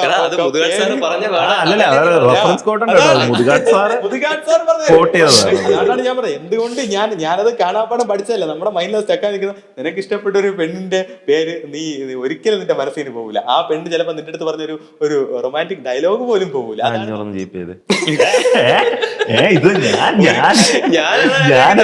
ഒരിക്കലും ഒരു 500 രൂപയ്ക്ക് വേണ്ടി ഇതൊന്നും പറയുന്നവനല്ല ഞാൻ. മിനിമം ഒരു 1500. ഞാൻ ശരിക്കും നേരത്തെ ഞാൻ നിർത്തി വെക്കുന്ന ഒരു ടോപ്പിക് ഉണ്ട്. അതായത് ഒരു ഗ്രൂപ്പ് ശരിക്കും നീ അതിനെ കുറിച്ച് അവയറാണോ അല്ലെങ്കിൽ അനന്തം അവയറാണോ എന്ന് എനിക്ക് ഉറപ്പില്ല. ഇല്ല, നീ മറ്റേ മെന്റലിസത്തിന്റെ എന്തോ അസോസിയേഷൻ അതായത് ഇത് എവിടെ തുടങ്ങുന്നത് വെച്ചാൽ എനിക്കൊരു ആഡ് വന്നു. ഈ നേരത്തെ നമ്മൾ പറഞ്ഞല്ലോ ചായ കാശിന്റെ പൈസക്ക് നമുക്ക്. അപ്പൊ ഇതിന്റെ പുറകെ ഞാൻ ആഡ് ക്രിയേറ്റിന്റെ പുറകെ പോകുന്നു. എനിക്ക് ഇവിടെ വളരെ തുച്ഛമായിട്ടുള്ള ഒരു പ്രൈസിന് നിനക്ക് മെന്റലിസം പഠിക്കാം. ഞാൻ ജോയിൻ ചെയ്യുന്നു. കയ്യിൽ നിന്ന് കാശ് മുടക്കി ഞാൻ ജോയിൻ ചെയ്തു. ഞാൻ ആ ഗ്രൂപ്പിൽ എൻറോൾഡ് ആയി. ശരിക്കും ഈ ഗ്രൂപ്പിൽ കയറുമ്പോൾ തന്നെ ശരിക്കും പ്രൊപ്പഗണ്ട അജണ്ട എന്നൊന്നും പറയണ്ട. പക്ഷെ ഇവർക്ക് ഇനിഷ്യലി എനിക്ക് ആദ്യം ഞാൻ ചെന്ന ഗ്രൂപ്പിൽ കയറുമ്പോൾ ഞാൻ കാണുന്നത് ആണിതിനെ കുറിച്ചുള്ള നല്ല ഒന്നാന്തര ഹേറ്റ് ക്യാമ്പയിനായിരുന്നു. ഇത് അജണ്ടയാണോ പ്രൊപ്പഗണ്ടയാണോ എന്നൊന്നും ഞാൻ പറഞ്ഞില്ല. പക്ഷെ ശരിക്കും ഒരു ഹേറ്റ് ക്യാമ്പയിനാണ്. മേ ബി അനന്ത് ആ സമയത്തിട്ട വീഡിയോസിന്റെ ആയിരിക്കാം. പക്ഷെ ആ സമയത്ത് ആ ഗ്രൂപ്പിലെ ഹോട്ട് ടോപ്പിക് മെന്റലിസം അല്ല, മെന്റലിസ്റ്റ് അനന്തായിരുന്നു. മെന്റലിസ്റ്റ് അനന്തു ഇങ്ങനെ പറഞ്ഞു, നമ്മുടെ കരിയറിനെല്ലാം അനന്തു ചെയ്യുന്നത് കറക്റ്റ് ആണ്, ബാക്കിയുള്ളവർ ചെയ്യുന്നത് റോങ് ആണ്, അനന്ത് നമ്മളെ കരിവാരി തേക്കാൻ നോക്കുകയാണ്, ഈ ഒരു രീതിയിൽ ശരിക്കും. അപ്പൊ ഞാൻ തന്നെ ശരിക്കും ഞാൻ ഒരു സൈൻ എന്തിച്ചു, ഇതിപ്പോ ഞാൻ ഇന്ന് കേട്ടു, എനിക്ക് അനന്തുവിനെ അറിയാം, അതുകൊണ്ട് ഞാൻ അനന്തുവിനെ ആ സെൻസ് കണ്ടു. പക്ഷെ ആ ഗ്രൂപ്പില് അറൌണ്ട് ഒരു 600 അല്ലെ ഒരു 300 ആൾക്കാരുണ്ട്. സെക്കൻഡ് ഗ്രൂപ്പ് അങ്ങ് ഉണ്ടാവും. മെന്റലിസം ഗ്രൂപ്പ് 1, മെന്റലിസം ഗ്രൂപ്പ് 2 അങ്ങനെ സെക്കൻഡ് ഗ്രൂപ്പ്. അപ്പം മോസ്റ്റ്ലി ഒരു 700 പേര് കാണും. ഈ ഗ്രൂപ്പുകളെല്ലാം ഒരേ കണ്ടന്റാണ്. അപ്പൊ ഇത്രയും പേരെ ഇൻഫ്ലുവൻസ് ചെയ്യുന്ന രീതിയിൽ മെസ്സേജ് വരുന്നുണ്ട്. ഇതിൽ എത്ര പേർക്കാണ് അതിന് പേഴ്സണലി എനിക്ക് അറിയാന്നുള്ളതുകൊണ്ട് എനിക്ക് മനസ്സിലാവും. പക്ഷെ പേഴ്സണലി അറിയാവുന്ന ആൾക്കാരല്ല അതിൽ വരുന്ന പതിവുള്ള ആൾക്കാർ. അത്രയും പേർക്കും സങ്കടം വന്ന ഒരു കാര്യം എന്ന് വെച്ച് കഴിഞ്ഞാൽ ഒരു വോയിസ് ഇങ്ങനെ കേട്ട സമയത്ത് അത് ആ ആളിനെ ആ വോയിസ് പറഞ്ഞ ആളിനെ എനിക്ക് പേഴ്സണലി അറിയാം. ഈ ആൾ എന്നെ ഈ പെർട്ടിക്കുലർ വ്യക്തി എൻ്റെ അടുത്ത് വന്നിട്ട് ഇപ്പുറത്ത് വന്നിട്ട് ബ്രോ വെൽ ഡൺ എന്നൊക്കെ പറഞ്ഞിട്ട് നമ്മളിങ്ങനെ തമസപ്പ് അപ്പൊ അതൊക്കെ കാണുമ്പോഴും. പക്ഷേ പിന്നെ ബേസിക്കലി ഞാൻ അങ്ങനെ ഇപ്പം എന്നെ കുറിച്ച് എന്ത് പറഞ്ഞാലും ഞാൻ അങ്ങനെ ഇപ്പൊ വറീഡ് ആവുന്ന ഒരാളല്ല. ഓക്കെ, ഇപ്പം ലാലേട്ടൻ പറഞ്ഞ പോലെ ലാലേട്ടൻ ഒരു തുടരും സിനിമയിലെ ഷൂട്ടിങ്ങിന്റെ ഇടയിൽ തരുൺ മൂർത്തി പറഞ്ഞൊരു ഇൻസിഡന്റ് ഉണ്ട്. ലാലേട്ടന്റെ ഒരു ട്രോൾ ഇങ്ങനെ പുള്ളി എന്നെ ഇങ്ങനെ കണ്ടുകൊണ്ടിരിക്കുകയായിരുന്നേ. എന്നിട്ട് പെട്ടെന്ന് ഇങ്ങനെ പുള്ളി ഇങ്ങനെ അത് തന്നെ നോക്കിയിട്ട് തരുൺമൂർത്തി ഇങ്ങനെ തരഞ്ചേട്ടൻ ഇങ്ങനെ ഇരിക്കുകയാണ്, ലാലേട്ടൻ ഇങ്ങനെ ഇരിക്കുകയാണ്. പെട്ടെന്ന് നോക്കിയിട്ട് ലാലേട്ടനെ ഭയങ്കരമായിട്ട് വേസ്റ്റ് ആയിട്ട് എന്താ ബോഡി ഷെയിം ചെയ്ത ട്രോളാണ്. നോക്കിയിട്ട് ഞാൻ ഇവനോട് എന്ത് ചെയ്തു മോനെ സാരി തള്ളിക്കളഞ്ഞൊരു. അപ്പം ഇതൊക്കെ ഉണ്ടാകുന്നതിൻ്റെ എനിക്കിതിൻ്റെ ഒരു കോർ എവിടെ നിന്നാണെന്ന് എനിക്കറിയാം. കാര്യം പണ്ടൊക്കെ ഉണ്ടായിട്ടുള്ള ഇപ്പം കുറേ ക്ലാഷസ് ഒക്കെ നമുക്ക് ഇൻഡസ്ട്രിയിൽ ഉണ്ടായിട്ടുണ്ട്. അപ്പം പണ്ട് മുതലേ ചിലപ്പം ചെറിയ എന്തെങ്കിലും ഇഷ്ടക്കേടുകൾ ഉണ്ടെന്നുണ്ടെങ്കിൽ അവരുടെ ഉള്ളിൽ ഉള്ള ഒരു ഫയർ ചിലപ്പം ഒരു ഹേറ്റ് ക്യാമ്പയിനിലോട്ട് പോകുന്നതായിരിക്കാം. പിന്നെ അവരുടെ കീഴിൽ വരുന്ന ആൾക്കാർക്ക് എല്ലാവർക്കും ഇങ്ങനെ ഒരു ഹേറ്റ് ക്യാമ്പയിൻ കൊടുക്കുന്നതാവാം. പക്ഷേ എനിക്കതിൽ സങ്കടമില്ല. കാര്യം എന്ന് വെച്ച് കഴിഞ്ഞാൽ ഇഷ്ടപ്പെടുന്നവർക്ക് ഇഷ്ടപ്പെടാനും ഇഷ്ടപ്പെടാതിരിക്കാനുള്ള എല്ലാം അപ് ടു അവരുടെ അല്ലേ. അപ്പം അത് എല്ലാം നിങ്ങളുടെ ഇഷ്ടമാണ്, ഇഷ്ടപ്പെടാം ഇഷ്ടപ്പെടാതിരിക്കാം. പക്ഷേ അൾട്ടിമേറ്റ് നമ്മൾ പറഞ്ഞുകൊണ്ടിരിക്കുന്ന പോയിന്റിന്റെ റെലവൻസ് ഒന്ന് മനസ്സിലാക്കിയാൽ മാത്രം മതി. അല്ലാതെ ഇപ്പം എന്നെ ഹേറ്റ് ചെയ്തുകൊണ്ടോ അതൊന്നും നമുക്ക് വലിയ പ്രശ്നമില്ല. പിന്നെ കരിവാരത്തേക്കുന്നതിൻ്റെ ആ സാധനം പറഞ്ഞപ്പോഴത്തേക്ക് എടാ നമ്മളിപ്പോൾ എന്താ ചെയ്യുന്നത്, നമ്മളൊന്നെങ്കിൽ നമ്മുടെ ഷോസ് അല്ലെങ്കിൽ എൻ്റെ കാടും മലയും കയറി നിറങ്ങുന്നുള്ള പരിപാടി. ഇതിൻ്റെ ഇടയിൽ സത്യം പറഞ്ഞാൽ നമുക്ക് കരിയും ഓയിലൊന്നും തേക്കാനുള്ള സമയമൊന്നും ഇല്ല. ഒന്നെങ്കിൽ നിങ്ങൾ വിളിക്കുന്ന സബ്സ്ക്രൈബർ റേഞ്ചില്ല, അപ്പൊ മനസ്സിലായി ഓക്കെ ഹൈ റേഞ്ചിലാണ്, അല്ലെങ്കിൽ നിങ്ങൾ വിളിക്കുന്ന സബ്സ്ക്രൈബർ സ്വിച്ച് ഓഫ് ആണ്. അപ്പൊ മനസ്സിലായ ഷോ വരെയാണ്. സീക്രട്ട് ലെറ്ററിന് ആക്ച്വലി ഒരുപാട് നമ്മുടെ ടീമിൽ കുറെ ആൾക്കാർക്ക് ഇടാം. സീക്രട്ട് ലെറ്റർ സമയത്ത് ഞാൻ ശ്രദ്ധിച്ചു കുറെ ആൾക്കാർ ഇങ്ങനെ ഇതിൽ സോഷ്യൽ മീഡിയയിലൊക്കെ ഇവരെയും കൊണ്ട് കാണിക്കടാ ഇത് ഫുള്ള് നിന്നെ ചീത്ത വിളിക്കുന്ന ഇൻസ്റ്റാഗ്രാമിൽ മറ്റേ ഇന്റർവ്യൂവിന്റെ ബിറ്റ് എടുത്തിട്ട്. അപ്പം ഞാനിതിൽ കോൺഷ്യസ് അല്ല. കാര്യം എനിക്കറിയാം ഞാനിത് പറഞ്ഞു കഴിഞ്ഞാൽ ഉറപ്പായിട്ടും ഇവർ ഓട്ടോമാറ്റിക്കലി ഇവർക്ക് ഒരു ഇതുണ്ടാവും, ഇവരെ പ്രൊഫഷനെ ഞാൻ വെച്ച് ചവിട്ടി താഴ്ക്കുന്നു എന്നുള്ളൊരു തോന്നലുണ്ടാവും എന്ന് എനിക്കറിയാം. അപ്പം ഞാൻ ഇവരോട് നമ്മുടെ ടീമിൽ കുറച്ച് സെൻസിറ്റീവ് ആയിട്ടുള്ള കുറച്ച് ആൾക്കാർ നമ്മുടെ ടീമിലുണ്ട്. അപ്പം അവരോട് ഞാൻ പറഞ്ഞോടാ നോക്കണ്ട, നമ്മുടെ മുമ്പിൽ ഇപ്പം ഷോ മാത്രമേ ഉള്ളൂ, നോക്കുക ചെയ്യുക. അപ്പം ആ ഒരു പെയിനും കൂടെ ഉണ്ടായിരുന്നു. പാവം നമ്മുടെ കൂടെയുള്ള ആൾക്കാർക്ക് കുറെ പേർക്ക് കുറച്ച് വിഷമമായി. അപ്പം ഷോ മസ്റ്റ് ഗോ ഓൺ. അതെ. ഈ ഹേറ്റ് ക്യാമ്പയിനും സാധനങ്ങളെല്ലാം മാറ്റി വെച്ചാൽ ശരിക്കും നീ എന്തോരം സാറ്റിസ്ഫൈഡ് ആയിരുന്നു സീക്രട്ട് ലെറ്റർ എന്ന് പറയുന്ന കാര്യം. നീ എന്തോരം സാറ്റിസ്ഫൈഡ് ആയിരുന്നു എന്ന് ചോദിക്കുന്നതിലുള്ള ശരിക്കും നിന്റെ സാറ്റിസ്ഫാക്ഷൻ ലെവൽ എത്രയാണെന്ന് നമുക്ക് ക്വാണ്ടിറ്റേറ്റീവ്ലി ഒരിക്കലും അളക്കാൻ പറ്റൂല. സ്വപ്നം കണ്ടൊരു സാധനം ശരിക്കും നടക്കൂല എന്ന് എഴുതി തള്ളി നമ്മളൊരിക്കൽ. ഞാനും നീയൊക്കെ ഇങ്ങനെ, അതായത് ഞാനിങ്ങനെ ഒരു വലിയൊരു ടീമിന്റെ അധ്വാനത്തിന്റെ ഇവന്റെ ഓക്കെ അടുത്ത ദിവസം സീക്രട്ട് ലെറ്റർ എന്ന് പറയുന്ന ആ ഒരു പോയിന്റില് നമുക്ക് ഈ സാധനം നിർത്തി വെക്കേണ്ടി വരും. ഒന്നും ഇല്ലാതെ ആയിപ്പോയി. എന്നിട്ടും കാര്യം എല്ലാരും വിചാരിച്ചിരിക്കുന്നത് നമ്മളെന്തോ ഒരു വലിയൊരു ഫിനാൻഷ്യൽ പ്രോഫിറ്റിന് വേണ്ടി ഇത് ഇപ്പം ഫസ്റ്റ് ഷോ ചെയ്തു എന്നുള്ളതാണ്. പക്ഷേ ടു ബി ഹോണസ്റ്റ് അങ്ങനെ നഷ്ടത്തിലാണ്, കമ്പനി നഷ്ടത്തിലാണ്. നിനക്ക് എഡിറ്റിംഗിൽ ഇനി എത്ര കിട്ടാനുള്ള ഗജാഞ്ചിരി. അതുപോലെ മാനേജറിന്റെ ശമ്പളം കിട്ടിയിട്ടില്ല ഈ മാസം. മാനേജറിന് സ്നേഹം മാത്രമാണ്, മാനേജറിന് ശമ്പളം ഇല്ല, സ്നേഹം മാത്രമാണ്. അത് എല്ലാരും എന്താ നമ്മുടെ ഈ ഫ്രണ്ട്സ് സിനിമയില് ജഗതി എല്ലാരും ഒരുപാട് പണിക്കാരെ കൊണ്ട് നടക്കൂല. എന്താന്ന് ചോദിക്കുമ്പോ അവരെല്ലാം അപ്രന്റീസുകളാ, പൈസ കൊടുക്കണ്ട എന്ന് പറഞ്ഞു. അത് എന്റെ പറയും ശമ്പളം വേണമെങ്കിൽ ഞാൻ തരാതിരിക്കാം, പക്ഷെ ഭക്ഷണം അതെന്നെ കൊണ്ട് തരാൻ പറ്റില്ല. വിഷ്ണുവിനറിയാം. വിഷ്ണു കടയിൽ വന്നിട്ട് അണ്ണ എനിക്ക് ഒരു ആഗ്രഹമേ ഉള്ളൂ, ഈ കടയിൽ നിന്ന് ചായ കുടിച്ചിട്ട് എനിക്ക് 2 വട കഴിക്കാനുള്ള. വിഷ്ണു എന്ന് പറയുന്നത് ഞങ്ങളുടെ ടീമിൽ ഏറ്റവും പ്രധാനപ്പെട്ട ഒരു ഭാഗം, ഒരു ഏറ്റവും പ്രധാനപ്പെട്ട ഒരു കണ്ണിയാണ് കേട്ടോ വിഷ്ണു. വിഷ്ണു ഇതില് ഞാൻ പറഞ്ഞ നമ്മുടെ സീക്രട്ട് ലെറ്റർ ഷോയ്ക്ക് അകത്തും പുറത്തും നിന്ന് നമ്മളെ സപ്പോർട്ട് ചെയ്ത ഒരുപാട് ആൾക്കാരുണ്ട്. അതിലൊരാള് ഞാൻ ഒരു കാര്യം പറഞ്ഞുതരാം. ദേവൻ, ഇവൻ ഞങ്ങളുടെ ഒരു ഫ്രണ്ടാണ്. ഇവൻ പുറത്താണ്, ദുബായിലാണ്. നമ്മുടെ ക്ലോസ് ഫ്രണ്ട് ആണ്, നമ്മുടെ കൂടെ പഠിച്ചതാണ്. അപ്പം ഇവൻ എന്താന്ന് വെച്ച് കഴിഞ്ഞാൽ ഇവൻ ദുബായിലാണ്. ഇവൻ എന്നെ വിളിച്ചിട്ട് പറഞ്ഞ് എടാ എനിക്കൊരു 7 ടിക്കറ്റ് വേണം. ഞാൻ ചോദിച്ചു ആടാ ശരി സെറ്റാക്കാം. അപ്പം ഇവനല്ലേ ഞാൻ എടാ നീ ഞാൻ പറഞ്ഞേക്കാന്ന് പറഞ്ഞു. ഇവൻ പറഞ്ഞു ഇല്ല എനിക്ക് 7 പെയ്ഡ് ടിക്കറ്റ് വേണം. അപ്പം ഞാൻ പറഞ്ഞ് എന്തിന്, നീ നീ ലിസ്റ്റ് ആക്കി, ഞാൻ അവരോട് ഇവന്റെ അടുത്ത് ഞാൻ പറഞ്ഞേക്കാന്ന് പറഞ്ഞു. ഇല്ല എനിക്ക് പെയ്ഡ് ടിക്കറ്റ് തന്നെ വേണം. ഏത് ഡയമണ്ട് ഏറ്റവും കൂടിയ 7 പെയ്ഡ് ടിക്കറ്റ് വേണം. അപ്പം ഞാൻ ചോദിച്ചു എടാ നീ ഒരു കാര്യം ചെയ്യും, കൺഫേം ആയിട്ട് വരുന്ന ഒരു 7 പേരുടെ നീ പറയാവോ, കാര്യം പെയ്ഡ് ടിക്കറ്റ് ഞാൻ അവരുടെ അടുത്ത് അവർ തന്നു കഴിഞ്ഞ് കഴിഞ്ഞാൽ പിന്നെ സീറ്റ് വേക്കൻ്റ് ആയി കഴിഞ്ഞാൽ പിന്നെ സീനാവില്ലേ. ശരി നീ എഴുതിക്കോ. ഫസ്റ്റ് പേര് ദേവൻ, നീ എവിടെ, ദുബായിൽ. അപ്പം ഇതിന്ന് അവൻ ആ ഷോയ്ക്ക് ലൈക്ക് അവന് വരുന്നതോ അതൊന്നുമില്ല, എങ്ങനെ നമ്മളെ സപ്പോർട്ട് ചെയ്യാം, ഇതാണ് അവൻ്റെ ഒരു മൈൻഡ് സെറ്റ് എന്ന് വെച്ച് കഴിഞ്ഞാൽ. കണ്ടോണ്ടിരിക്കുകയായിരിക്കും അവനങ്ങനെ പൊക്കി. അപ്പം ഇങ്ങനെ നമ്മളെ അകത്തും പുറത്തും നിന്ന് സപ്പോർട്ട് ചെയ്യുന്ന കുറെ ആൾക്കാർ ഉണ്ടായിരുന്നു എന്നുള്ളതാണ്. ഈ നമുക്കുണ്ടായ പെയിനും ഇല്ലെങ്കിൽ ഉണ്ടായ അഗ്രഷൻസും ഒരു സൈഡിലോട്ട് മാറ്റിച്ചാൽ എന്നെ സംബന്ധിച്ചിടത്തോളം സീക്രട്ട് ലെറ്റർ ഒരു ഫൺ ഫീൽഡ് ഒരു സംഭവമായിരുന്നു. ഷോ അല്ല, പക്ഷേ ഷോയിലുണ്ടായ എക്സ്പീരിയൻസ്, സന്തോഷം, പിന്നെ ഫൺ. ആരോ കമന്റ് ചെയ്ത് ഞാൻ കണ്ടു, ഒരു ഇമോഷണൽ റോളർ കോസ്റ്റർ എന്ന് പറയുന്ന ഒരു സാധനം. അതാണ് ഞാൻ നേരത്തെ പറഞ്ഞത്. നിനക്ക് ശരിക്കും ഇത് ഇവിടെ ഈ ഇപ്പുറത്തെ സൈഡിൽ നിന്ന് എക്സ്പീരിയൻസ് ചെയ്യുന്നത് ഭയങ്കര ഡിഫറെന്റ് ആണ്. ഞാൻ കണ്ടത് വെച്ച് ശരിക്കും ആൾക്കാരുടെ റിയാക്ഷൻസ് കണ്ടു തന്നെ നമുക്ക് ശരിക്കും ഇങ്ങനെ നമ്മുടെ അതായത് നിങ്ങളുടെ ഇത് പറഞ്ഞിട്ടുണ്ടെന്നല്ല ഹരിശങ്കർ അവളെ ഫ്രണ്ട് ഷോ കഴിഞ്ഞു നീട്ട് ലാസ്റ്റ് ഇങ്ങനെ ഷോയുടെ ക്ലൈമാക്സിൽ എത്തിയിരിക്കുക. ഒരു സൈഡിൽ നിന്ന് ഒരാൾ വിതുമ്പുന്നു, എല്ലാവരും ഹരിശങ്കർ ഇരുന്ന് കരയുന്നു. ഹരിശങ്കർ ഇന്നലെ ചെറിയൊരു ആക്സിഡന്റ് ഒക്കെ ആയി, ഒരു ഫൺ ഇൻസിഡന്റ്, ചെറിയൊരു ആക്സിഡന്റ്, ഒരു ഫൺ ഇൻസിഡന്റ് ഉണ്ടായിരുന്നു. എന്താണ് ഫൺ ഇൻസിഡന്റ് എന്ന് അറിയോ? നമ്മള് ഇന്നലെ ആക്സിഡന്റ് ആയി ഹരിശങ്കറിനെ കാണാൻ പോയി, ജനറൽ ഹോസ്പിറ്റലിൽ പോയി. ഹോസ്പിറ്റലിൽ പോയി അവിടെ ചെന്ന് നിന്ന് അപ്പം അനന്ത് മാസ്ക് ഒന്നും വെച്ചില്ല, നേരെ ചെന്ന ഹോസ്പിറ്റലിൽ കയറാം. ഹോസ്പിറ്റലിൽ കയറിയപ്പോൾ നെഞ്ചുവേദനയൊക്കെ വന്നിരിക്കുക, ചെറുതായിട്ട് നിങ്ങളുടെ കയ്യാ പോലെ നെഞ്ചുവേദനയായിട്ടൊക്കെ ഇരിക്കുക. അപ്പൊ ഉടനെ ബെഡിൽ അവിടെ ഒരു മാമി വയ്യ മാമിക്കാൻ ഇങ്ങനെ എണീച്ചിട്ട് കുഴപ്പമില്ല കിടന്നോ കിടന്നോ. എന്നിട്ട് ഡോക്ടർ എണീച്ചില്ല. ഡോക്ടർ പറഞ്ഞ മെന്റലിസ്റ്റ് ആണെന്ന് അല്ലേ? അതെ ഷോക്കെ കാണാറുണ്ട്, വലിയ ഫാനാണ്.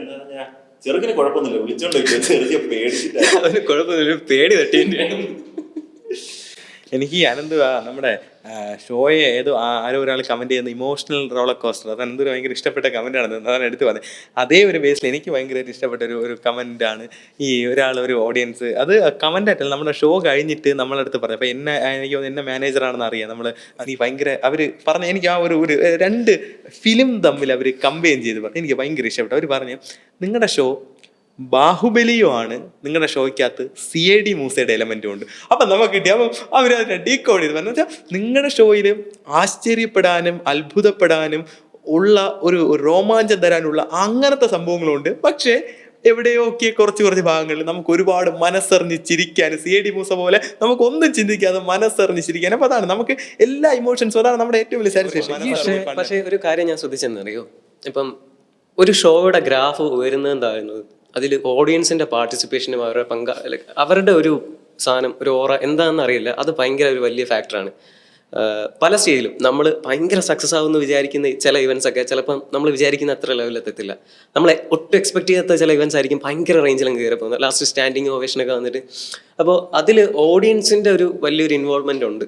കാര്യം ഓഡിയൻസ് ഇപ്പം ഞങ്ങൾ ഒരുമിച്ച് ഷോ ചെയ്യാൻ പോകുമ്പോഴത്തേക്കും ഞങ്ങളിങ്ങനെ ഫസ്റ്റ് ചെന്ന് നോക്കുന്ന ഓഡിയൻസിനെയാണ്, അവർ ഏത് രീതിയിലുള്ള ആൾക്കാരാണ്, പ്രീവിയസ് ഇവന്റ് ഫംഗ്ഷൻസ് നടക്കുമ്പോൾ അവരുടെ റെസ്പോൺസ് എങ്ങനെയാണ്.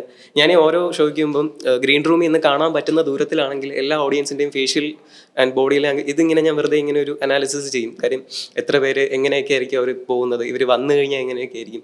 അപ്പോൾ ഇതിൽ ഒരു എഫക്റ്റ് ഞാൻ ചെയ്തുകൊണ്ടിരിക്കുകയാണെന്ന് നോക്കി, അതിലൊരു ഡാർക്ക് ഹ്യൂമർ പറഞ്ഞു. അത് ചിലപ്പോൾ അറിയാതെ പോകുന്ന സാധനമായിരിക്കും. ആ ഒരു ഡാർക്ക് ഹ്യൂമർ കേട്ടിട്ട് അവിടെ ഒരു ചിരി, ഹൈ റേഞ്ച് ചിരിയാകുമ്പോൾ നീ ഇപ്പോൾ കണ്ടുകൊണ്ടിരിക്കുകയാണ്, പക്ഷെ നിനക്ക് ആ ഹ്യൂമർ ചിലപ്പം കിട്ടിയില്ല. പക്ഷെ എല്ലാവരും ചിരിക്കുന്നുണ്ടെന്ന് പറയുമ്പോൾ നീ അത് എന്താ പറഞ്ഞെന്ന് റീതിങ്ക് ചെയ്ത് പിന്നെയും കളക്ട് ചെയ്ത് ആലോചിക്കും. അപ്പോൾ അത് ഭയങ്കര ഒരു ഹൈ ഇമ്പാക്റ്റ് ആവും. പക്ഷെ അതേ സാധനം ഞാനിങ്ങനെ പറയുമ്പോഴത്തേക്കും ആരും ഒരു അനക്കം ഇല്ല എന്നുണ്ടെങ്കിൽ അതിനൊരു ഒരു സാധനം പോകും. അപ്പോൾ നമ്മുടെ സീക്രട്ട് ഷോയിൽ ഉണ്ടായത് ഭയങ്കര രണ്ട് അടിപൊളി ഇൻസിഡന്റ്. ഒന്നില് നമ്മളടുത്ത് ഞാനല്ലേ നീ സ്റ്റേജിൽ കിടന്ന് മൈക്കെന്നറിയോ, അതൊരു സീൻ സീക്വൻസ് അപ്പൊ മൈക്ക് ഒന്ന് കൊണ്ടുകൊടുക്കും. ഞാൻ നോക്കിയോ മൈക്ക് കൊണ്ടുകൊടുക്കണം, ഷോയും കണ്ടിങ്ങനെ ഇരിക്കാ. നീ മൈക്ക് എവിടെ, ഞാൻ ഈ മൈക്ക് പിടിച്ചോണ്ട് നേരെ ഓഡിയൻസിനോട് കൊടുക്കും, നീ സ്റ്റേജിൽ നിന്ന് താഴെ എന്നെ ഇല്ലാതൊക്കെ ആ മൈക്ക് കൊണ്ടുവന്ന് എന്റെ സാലറി കിട്ടുന്നത് മറ്റിങ്ങനെ ആൾക്കാരെല്ലാം സാലറി ഒന്നും കൊടുക്കുന്നില്ല. എടാ ശരിക്കും ഞാൻ ആൾക്കാര് ഓരോ സാധനങ്ങൾ എടുത്ത് വർക്കാക്കി എടുക്കുന്ന ഒരു രീതി ആൾക്കാര് വൺസ് അല്ലേ ശരിക്കും ഞാൻ കണ്ടത് ഷോയിലകത്തോട്ട് ആൾക്കാർ ഇങ്ങനെ മുഴുകിയിരിക്കാൻ തുടങ്ങിയപ്പോ കംപ്ലീറ്റ്ലി അതിൽ ഇൻവോൾവ് ആയി പോയ ആൾക്കാരെ കണ്ടു. പിന്നെ അതിൽ ഏറ്റവും വർക്കായ സാധനം നമ്മളിപ്പോ ഏറ്റവും കൂടുതൽ ആൾക്കാരിൽ ഏറ്റവും എൻഗേജ്മെന്റ് കിട്ടിയ വീഡിയോ നിന്റെ നക്ഷത്രക്കാരി എടാ മീമായി. അത് ശരിക്കും ഞാൻ അടുത്ത ദിവസം രാവിലെ എടുത്ത് നോക്കിയപ്പോ നീ വായി നോക്കിയല്ലേ, അല്ല people call this as observation. നമ്മൾ ഷോ ഒക്കെ സ്ക്രിപ്റ്റ് ചെയ്യുമ്പോൾ നമുക്കൊരു കൺസേൺ, കാരണം ഈ ഒരു അത്യാവശ്യം ഒരു 50 വയസ്സിനൊക്കെ മുകളിലോട്ടുള്ള അത്യാവശ്യം ഏജ്ഡ് കാറ്റഗറിയിലൊക്കെ ഉള്ള ആളെ അവർ എങ്ങനെയായിരിക്കും ഇത് എടുക്കുക, നമുക്ക് അവരുടെ കാര്യം നമുക്ക് അറിയേണ്ടത്. കാരണം യൂത്തിന് ഉറപ്പായിട്ടും അവർക്ക് രോമാഞ്ചം കിട്ടുന്ന എലമെന്റ്സ് ഒക്കെ ഇതിലുണ്ടാവും, നമുക്ക് 100% അറിയാം. പക്ഷേ ഈ പ്രായം അവർക്ക് എങ്ങനെയായിരുന്നു, പക്ഷെ അവരുടെയും പാർട്ടിസിപ്പേഷൻ ഒരുപാട് ഷോയിലുണ്ടായിരുന്നു. ആ ഷോ കഴിഞ്ഞ് അവരും ഈ ഷോ കണ്ടില്ലെങ്കിൽ അവർക്ക് ഭയങ്കരമായിട്ട് നമ്മളെ വീട്ടിൽ ഇരിക്കേണ്ട സമയമായിരുന്നു. പക്ഷെ അത് ഇവിടേക്ക് വന്ന് നമ്മുടെ 2 മണിക്കൂർ നമ്മൾ ഭയങ്കരമായിട്ട് ആസ്വദിച്ചെന്ന് പറഞ്ഞപ്പോൾ അവരെ നിന്ന് കിട്ടിയത് നമുക്ക് ഭയങ്കരമായിട്ട് മനസ്സിൽ തരുന്ന റിവ്യൂസ് ആയിരുന്നു ഈ ഏജ്ഡ് കാറ്റഗറിയിൽ. അല്ല ശരിക്കും എനിക്കത് ഫീൽ ചെയ്തു കേട്ടോ. കാര്യം എൻ്റെ അമ്മൂമ്മയൊക്കെ ഷോ കാണുന്നപ്പോൾ എനിക്കൊരു സാധനം ഉണ്ടായിരുന്നു, ഇനി ഇത് വർക്കായില്ലെങ്കിൽ വേടാവോ, ഇത് വർക്കാവോ. പക്ഷെ ശരിക്കും അമ്മൂമ്മയ്ക്കൊക്കെ ഈ സ്ക്രിപ്റ്റ് വർക്കായെന്ന് ഞാൻ മനസ്സിലായോ ശരിക്കും? മനസ്സിലായി, ആ ചെറുക്കൻ അടിപൊളിയല്ലേ, ആ ചെറുക്കൻ അടിപൊളിയാ. ശരിക്കും എനിക്ക് ശരിക്കും ഒരു കൺസേൺ ഉണ്ടായിരുന്നു. ഞാനല്ലേ ഓരോ സാധനം നീ എൻ്റെ കൂടെ എഡിറ്റ് ചെയ്തിരിക്കുമ്പോഴും എൻ്റെ മനസ്സിലായിരുന്നു ഇത് ഇവിടെ വർക്കാവില്ലായിരിക്കും. എൻ്റെ സെൻസ് ഒരു എഡിറ്ററിൻ്റെ അല്ലെങ്കിൽ ഒരു വിഷ്വൽ ഡയറക്ടറിൻ്റെ സെൻസ് ആയിരുന്നു. പിന്നെ ശരിക്കും ഏറ്റവും കൂടുതൽ നമ്മൾ റിവീൽ ചെയ്തൊരു സാധനമുണ്ട്, ഏറ്റവും കൂടുതൽ എൻഗേജ്മെന്റ്സ് കിട്ടിയ അശ്വതി നക്ഷത്രക്കാരിയുടെ ഒരു സാധനം. അശ്വതി നക്ഷത്രക്കാരൻ, അതാ അശ്വതി നക്ഷത്രക്കാരൻ്റെ ഒരു സാധനം ഒത്തിരി നമുക്ക് വർക്കായി, അതായത് സ്റ്റേജിൽ അത്രയും വർക്കായി. പക്ഷെ എന്ത് കോൺഫിഡൻസ് ആയിരുന്നു ശരിക്കും. ഒരാളെ ഒരു ബന്ധമില്ലാത്ത ഒരാളെ സ്റ്റേജിൽ കയറ്റി ഇരുത്തിയിട്ട് ഇങ്ങനെ അതല്ലേ കൈ മുറിഞ്ഞതാണോ, ശരിക്കും അതിനൊരു കോൺഫിഡൻസ് ഉണ്ട്. എടാ അത് മെന്റലിസത്തിൽ മാത്രം സ്റ്റക്കായി നിന്ന് കഴിഞ്ഞാൽ നമുക്ക് അത് ആ ഒരു കോൺഫിഡൻസ് കിട്ടുമെന്ന് തോന്നുന്നില്ല. വേറെ കുറച്ച് സബ്ജക്ട്സ് ഉണ്ട്. എന്ന് പറഞ്ഞൊരു സബ്ജക്റ്റിൽ എടാ എഡിറ്ററെ നമ്മുടെ ഞാൻ ഈ പറഞ്ഞ വേർഡ് ഒന്ന് മ്യൂട്ട് ചെയ്തോട്ടെ, ഇല്ലെങ്കിൽ നാളെ ഇനിയിപ്പം മറ്റേ പോസ്റ്റർ. അപ്പം അല്ല ആ വേർഡ് ഞാനത് ഇനിയിപ്പം ആ വേർഡ് ഇനിയിപ്പോൾ പറഞ്ഞു കഴിഞ്ഞാൽ അത് ഇനിയിപ്പോൾ വിഷയമാവും. ഇപ്പം വേറെ എനിക്ക് ഇനി കോൺട്രവേഴ്സിലോട്ട് പോകാൻ വയ്യ. അതുകൊണ്ട് പരമാവധി ഞാൻ ഈ പഠിക്കുന്ന കാര്യങ്ങളോ അല്ലെങ്കിൽ ഞാനിപ്പോൾ ഇന്നൊരു സാധനത്തിൻ്റെ പിറകെയാണെന്ന് ആൾക്കാർ അറിഞ്ഞു കഴിഞ്ഞാൽ നാളെ അനന്തു അതിൻ്റെ പിറകെയാണ്, അത് എന്താണ് പ്രശ്നം. ചില ആൾക്കാർ ഡിഫെൻഡ് ചെയ്യും. ഇനിയിപ്പം അത് ചെയ്യാൻ പാടില്ലല്ലോ, അത് ഇനിയിപ്പം അങ്ങനെ വരും, ഇങ്ങനെ കോംപ്ലിക്കേഷൻസിൽ വരും. അതുകൊണ്ട് ഞാനിപ്പം എൻ്റെ മനസ്സിൽ ആൾക്കാർക്ക് ദ്രോഹം ചെയ്യുന്നൊന്നും ചെയ്യാതിരിക്കുക, ആൾക്കാർക്ക് നന്മ വരുത്തുന്ന കാര്യങ്ങൾ നമ്മളെ പെർഫോമൻസിലൂടെ ചെയ്യാൻ പറ്റുന്നെങ്കിൽ ഓക്കെയാണ്. അപ്പോൾ ഞാനിപ്പോൾ ഫോക്കസ് ചെയ്യാൻ ബിയോണ്ട് ദ മെന്റലിസം എന്ന് പറയുന്ന സബ്ജക്റ്റിന് അതീതമായിട്ട് നമുക്ക് എന്ത് ചെയ്യാൻ പറ്റും, സ്റ്റേജിൽ എന്ത് ഇംപ്ലിമെൻറ്റ് ചെയ്യാൻ പറ്റും, റിയൽ ലൈഫിൽ എന്ത് ഇംപ്ലിമെൻറ്റ് ചെയ്യാൻ പറ്റും. അപ്പം അങ്ങനെ കുറച്ച് വർക്കാണ് ഇപ്പോൾ കുറച്ച് നാളായിട്ട് ഞാനും സൈച്ചൈനൂരിന്ന് റിസർച്ച് ചെയ്യുന്നത്. അത് ഇപ്പം നമ്മളങ്ങനെ ഇവിടെ അങ്ങനെ പുറത്ത് അങ്ങനെ ആക്സസിബിളായിട്ട് പെട്ടെന്ന് എല്ലാവർക്കും കിട്ടുന്ന കുറച്ച് കാര്യങ്ങളായിരിക്കില്ല. അപ്പം അങ്ങനെ ഒരു സർക്കിൾ ഉണ്ട്, ഞങ്ങളൊരു 15 പേര് പുറത്ത് അബ്രോഡുള്ള കുറച്ച് ആൾക്കാർ. അതിനെ പറ്റി പറയുമ്പോൾ വർക്ക് ആവാത്ത സാധനങ്ങളും ശരിക്കും സീക്രട്ടിൽ നീ ഉദ്ദേശിക്കാത്ത രീതിയിൽ നമ്മൾ കണ്ടൊരു സാധനം. അതൊരു നല്ല ഡൈവേർഷൻ ആയി കേട്ടോ. എനിക്കറിയാം നിനക്ക് എന്നെ കൊണ്ടത് സംഭവം എനിക്കറിയാം. ഇവൻ എന്നോട് ആദ്യം പറഞ്ഞത് എടാ അതിനെപ്പറ്റി ഒരു അക്ഷരം ഉണ്ടല്ലോ, ആ സർക്കിൾ അവിടെ നിൽക്കണം, അത് പിന്നെ അതിനെ ഡൈവേർട്ട് ചെയ്തോണ്ട് കംപ്ലീറ്റ്ലി അൺഫിൽറ്റേഡ് അങ്ങനെയല്ല. ശരിക്കും ഞാൻ പറഞ്ഞില്ലേ, ഒരു പ്രേക്ഷകന്റെ ഒരു പോയിന്റ് ഓഫ് വ്യൂവിൽ ഞാൻ ചിന്തിച്ചാൽ എനിക്കും തോന്നാറുണ്ട് സക്സസ് റേറ്റ് അധികം ഇല്ലാത്തൊരു ടോപ്പിക്ക് ഇത്രയും ആൾക്കാരെ വിളിച്ചു കൂട്ടി, അത് അവരെന്ന് ടിക്കറ്റ് വാങ്ങിച്ച് ഒരാളെ സ്റ്റേജിൽ കയറ്റിയതിന് ശേഷം അങ്ങനെ ഒരു സാധനം വർക്ക് ആവാതെ ഇല്ല. നീ ആലോചിച്ചു നമ്മുടെ ഹൊറർ എലമെന്റ് വർക്ക് ആയില്ലല്ലോ. ആൾക്കാർ മറന്നിരിക്കുകയാണ്. പേടി പറഞ്ഞു ഞാൻ മറ്റേ ബിൽഡപ്പ് ഒക്കെ കൊടുത്തിട്ട് സീക്രട്ട് ലെറ്റർ കഴിഞ്ഞ ട്രിവാൻഡ്രം ഷോ കണ്ട ആൾക്കാർക്ക് അറിയാം, നമ്മളൊരു ഭയങ്കര ഒരു ഹൊറർ അങ്ങനെ ഒരു സാധനം ഉണ്ടായിരുന്നു, അതിൻ്റെ അകത്ത് ഒരു മോഡ് ഉണ്ടായിരുന്നു. അപ്പോൾ ഞങ്ങളുടെ മനസ്സിൽ ഡിസൈൻ ചെയ്യുന്ന സമയത്ത് ഭയങ്കര ഓഡിയൻസ് ഉൾപ്പെടെ ഭയങ്കര ഒരു ഹൊറർ ഇമ്പാക്റ്റിൽ തന്നെ ഇരുന്നു കുറെ ആൾക്കാർ. പക്ഷെ എന്റെ ക്ലൈമാക്സിൽ വന്ന ആളുടെ ആള് ഭയങ്കര ഇന്നസെന്റ്, ലൈക്ക് പേടിച്ചില്ല പുള്ളിക്കാരത്തി. പേടിക്കായിരുന്നപ്പോഴത്തേക്ക് ഞാനിങ്ങനെ മറ്റേ സിനിമയിൽ മറ്റേ അമർ അക്ബർ എന്തോന്ന് സിനിമയിൽ ചിരി വരും അത് ഇപ്പൊ പേടിക്കും. നീ കാണുന്നുണ്ടോ? ഞാൻ കണ്ടതിൽ ഓഡിയൻസ് ശരിക്കും ഞാൻ കണ്ടോണ്ട് ഇങ്ങനെ നഖം കടിച്ച് ഇങ്ങനെ കണ്ണൊക്കെ പൊത്തി വെച്ച് കണ്ടോണ്ടിരിക്കുക. ഇപ്പൊ അടുത്ത എന്തെന്ന് പറയുന്ന ഒരു ഹൊറർ എലമെന്റിൽ ശരിക്കും ഒത്തിരി പേർക്ക് വർക്കായി. പക്ഷെ അങ്ങനെ ഒരാൾക്ക് സ്റ്റേജിൽ വർക്കാതാവുമ്പം പാടല്ലേ? നീ എങ്ങനെ കൊണ്ടുപോകാൻ അതിനെ ഒരു ഫ്ലോയ്ക്കകത്ത് കൊണ്ടുപോകാൻ പാടാം. കാര്യം എൻ്റെ മനസ്സിൽ അതിനൊരു ഹൊറർ ഇമ്പാക്റ്റിൽ വൈൻഡപ്പ് ചെയ്യണമെന്നാണ്. പെട്ടെന്ന് അതൊരു ഫണ്ണി മോഡായപ്പോഴത്തേക്കും പിന്നെ എൻ്റെ കയ്യിൽ നിന്ന് പോയില്ല. ഞാൻ പിന്നെ അതിൻ്റെ ഇപ്പം സ്റ്റേജിൽ കയറുന്ന സമയത്ത് നമുക്ക് ഈ നോർമൽ ലൈഫിലും ഉള്ളതിനെക്കാട്ടിലും സ്റ്റേജിൽ നിൽക്കുമ്പോൾ നമുക്ക് എവിടെ നിന്ന് എന്തോ ഒരു എനർജിയാണോ ലൈക്ക് ഒരു ഗിഫ്റ്റ് ആണോ എന്താണെന്ന് എനിക്കറിയില്ല. അങ്ങനെ ഒരു സാധനം എനിക്ക് പലപ്പോഴായിട്ട് എക്സ്പീരിയൻസ് ചെയ്തിട്ടുണ്ട്. ലൈക്ക് ഒരുപാട് ആൾക്കാർ ചോദിക്കും ഇത് തെറ്റിപ്പോയാൽ എന്ത് ചെയ്യും.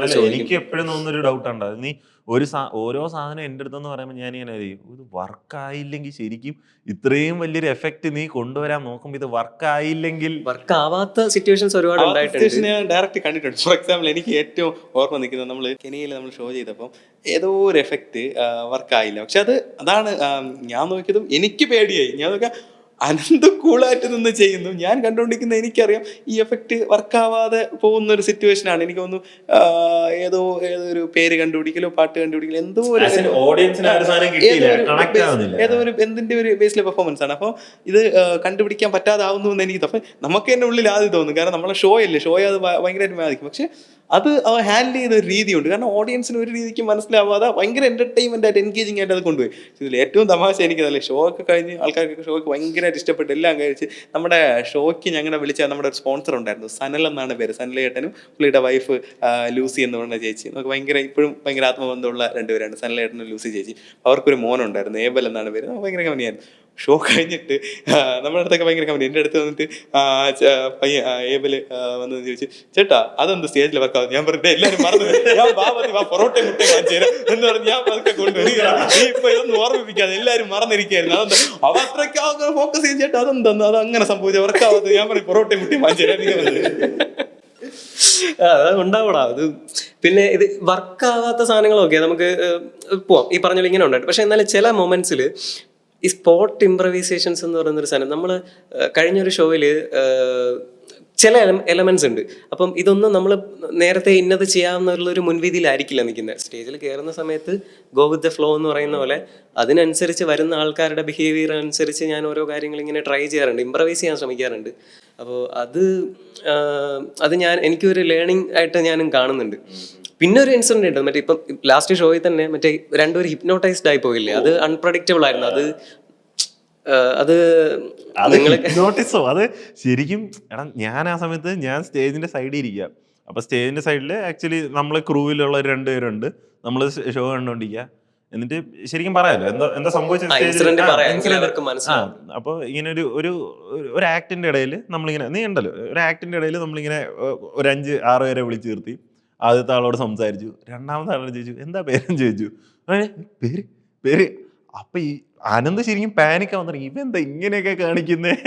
അപ്പൊ ശരി അനന്ത് അതിനെ ഹാൻഡിൽ ചെയ്ത് പോയി. അപ്പൊ ഞാൻ ഓക്കെ സേഫാ അതിന് മറ്റേ പറഞ്ഞാൽ ഇങ്ങനെ ഒരു സംഭവം നമ്മൾ ഇതുവരെ കേട്ടിട്ട് പോലും ഇല്ല, ഇത് ആദ്യമായിട്ട് ഇങ്ങനെ ഒരു സംഭവമാണ്. ഞാൻ ഇവ ഇങ്ങനെ ഇത്രയും ആൾക്കാരുടെ ഇടയിൽ കൂളായിട്ടിരിക്കുന്നത്. ഓക്കെ ഒരുത്തൻ പോയി. അടുത്ത് വന്ന പുള്ളി ഇത് പറയാം അയ്യോ എനിക്ക് സംസാരിക്കാൻ ഞാൻ പേര് വയ്ക്കുമ്പോഴത്തേക്കും പേരെന്താ പുള്ളിക്കും സംസാരിക്കാൻ പറ്റുന്നില്ല. സംഭവം എന്തോ മേ ബി ഹിപ്നോട്ടൈസ്ഡ് ആയി പോയതായിരിക്കാം. ഒരാൾ വർക്കാവത്ത ഓക്കെ, പക്ഷെ രണ്ടാമത് ആളും അങ്ങനെ തന്നെ ചെയ്യുമ്പോഴത്തേക്കും ഞാൻ അവിടെ എന്റെ മനസ്സിലുള്ള ഒരു കൺസേൺ എന്ന് വെച്ച് കഴിഞ്ഞാൽ ഇതെന്തോ നമ്മൾ പ്രീ പ്ലാൻ ചെയ്ത് കൊണ്ടുവന്ന് നിർത്തി എന്നുള്ളൊരു സാധനം വരത്തില്ലേ. അപ്പം രണ്ടുപേരും ഒരേ സമയം ഇങ്ങനെ പാനിക് ആവുന്നു. നീ കണ്ട എന്നിട്ട് അവസാനം മൂന്നാമത്തെ അടുത്ത് നിന്നിട്ട് ഞാൻ അവന്റെ അടുത്ത് ആദ്യം പറഞ്ഞ നീ ഇതേപോലെ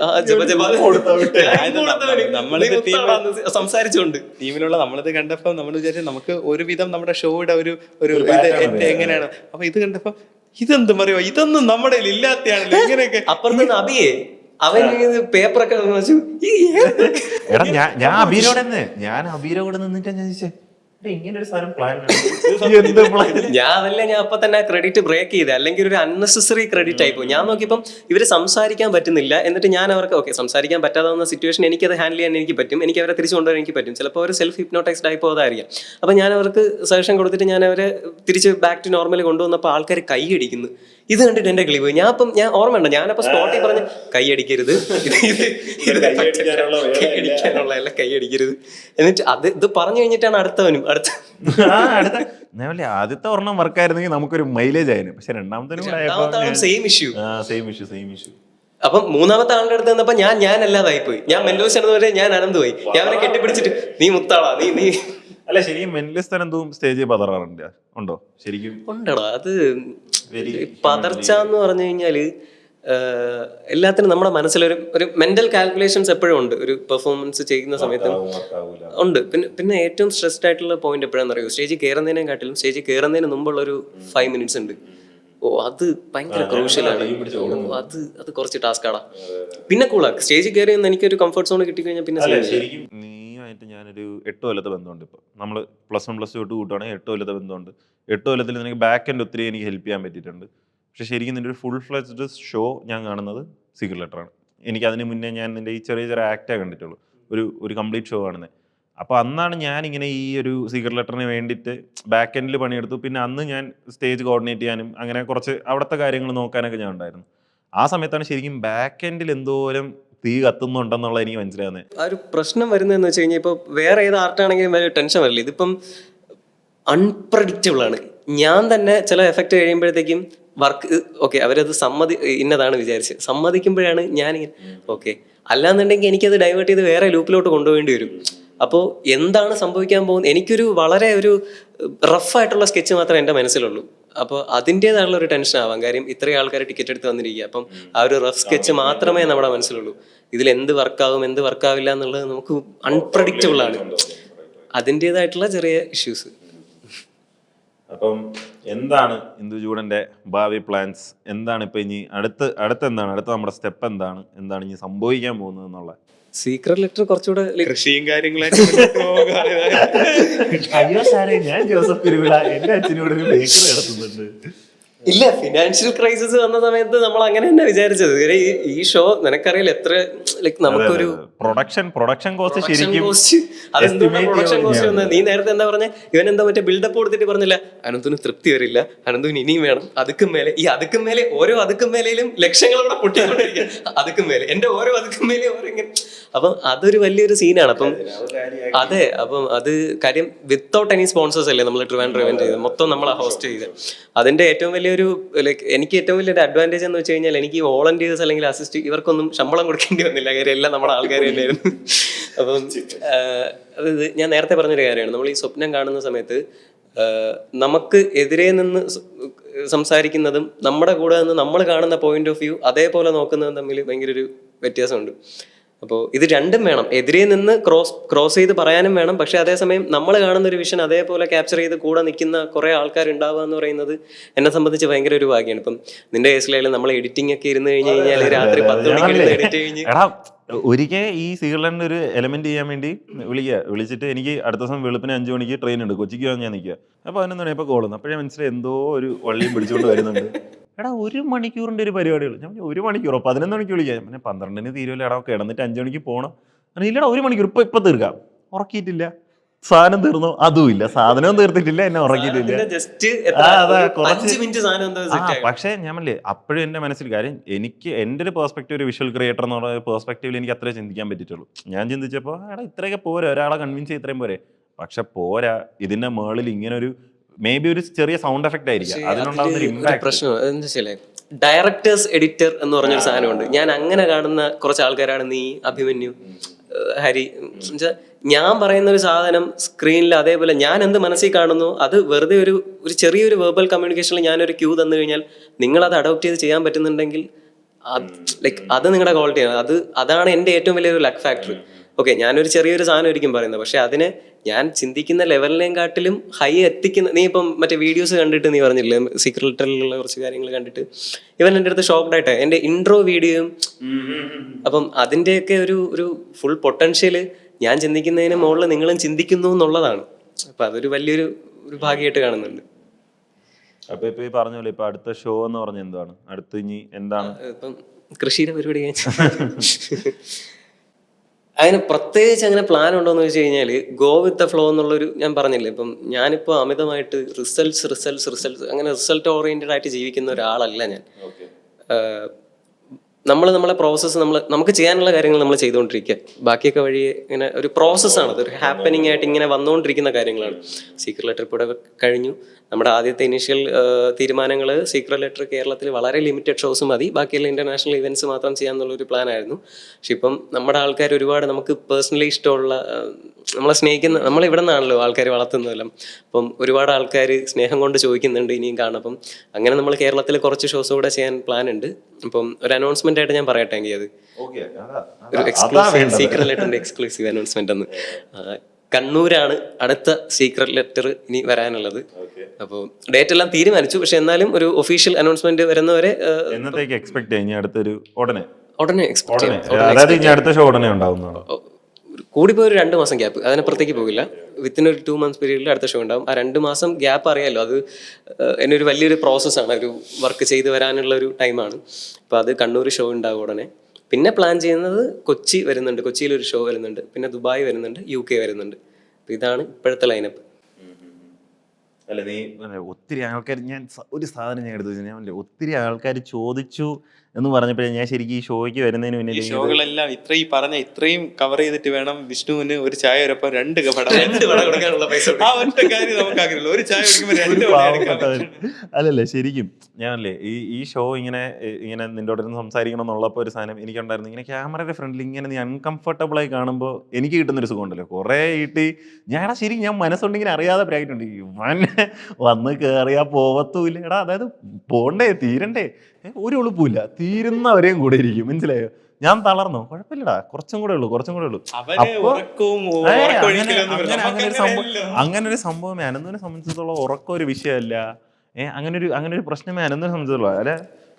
സീക്രട്ട് ലെറ്ററിന്റെ വർക്കിംഗ് സമയത്ത് നമ്മുടെ മീശമാധവ സിനിമയിൽ ജഗതി കണ്ണില് മറ്റേ ഇറുക്കിൽ വെച്ചുകൊണ്ടിരിക്കുമ്പോൾ നമ്മുടെ കൂടെ ഉള്ളവന്മാര്, നമ്മുടെ അരുൺ കല്ലറി, നമ്മുടെ കുട്ടണ്ണനൊക്കെ നടന്നത് ഇങ്ങനെയായിരുന്നു.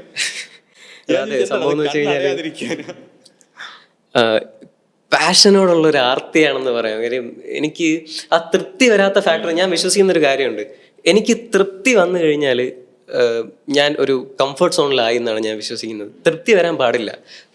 നീ നേരത്തെ സീക്രട്ട് ലെറ്ററിൽ ഞാൻ ഓക്കെ ആണോ, അല്ലെങ്കിൽ ഞാൻ എത്രമാത്രം ഞാൻ സാറ്റിസ്ഫൈഡ് ആണെന്ന് ചോദ്യം ചോദിച്ചു കഴിഞ്ഞാൽ ഓക്കെ, നിങ്ങൾക്ക് സാറ്റിസ്ഫൈഡ് ആണ്, ക്രൂവിന് സാറ്റിസ്ഫൈഡ് ആണ്, ബാക്കിയുള്ള. പക്ഷെ എൻ്റെ ഒരു മൈൻഡിൽ ഒരു 10% മാത്രമേ ഞാൻ സാറ്റിസ്ഫൈഡ് ആയിട്ടുള്ളൂ. അവിടെ തൃപ്തി വന്നു കഴിഞ്ഞാൽ പോയി.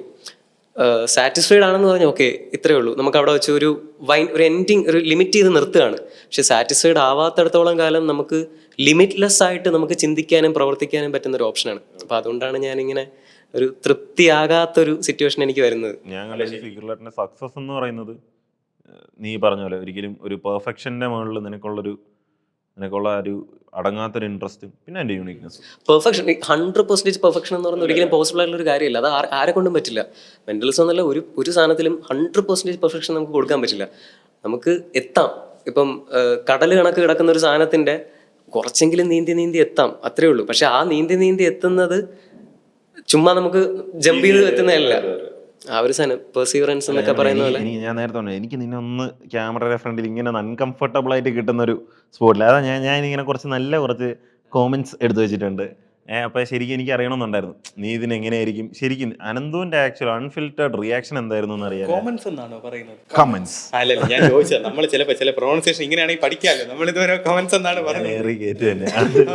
കോമന്റ്സ് ഒന്നും പറഞ്ഞു തന്നിട്ടുണ്ട്. ചുമ്മാ ഇതില് വീഡിയോ ഇല്ല, കമന്റ് എടുത്താണ്. അല്ല, ഞാൻ വെച്ച് BA ഇംഗ്ലീഷ് ലിറ്ററേച്ചർ എന്തെങ്കിലും എഞ്ചിനീയർ അല്ല ശരിക്കും മറ്റേ ഇപ്പൊ ഏറ്റവും കൂടുതൽ എൻഗേജ്മെന്റ് കിട്ടിയ ഒരു സാധനമായിരുന്നു അക്ഷത നക്ഷത്രക്കാരന്റെ.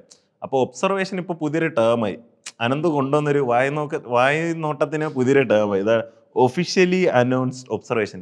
ശരിക്കും അതൊരു കോഴിയാക്കല്ലായിരുന്നു.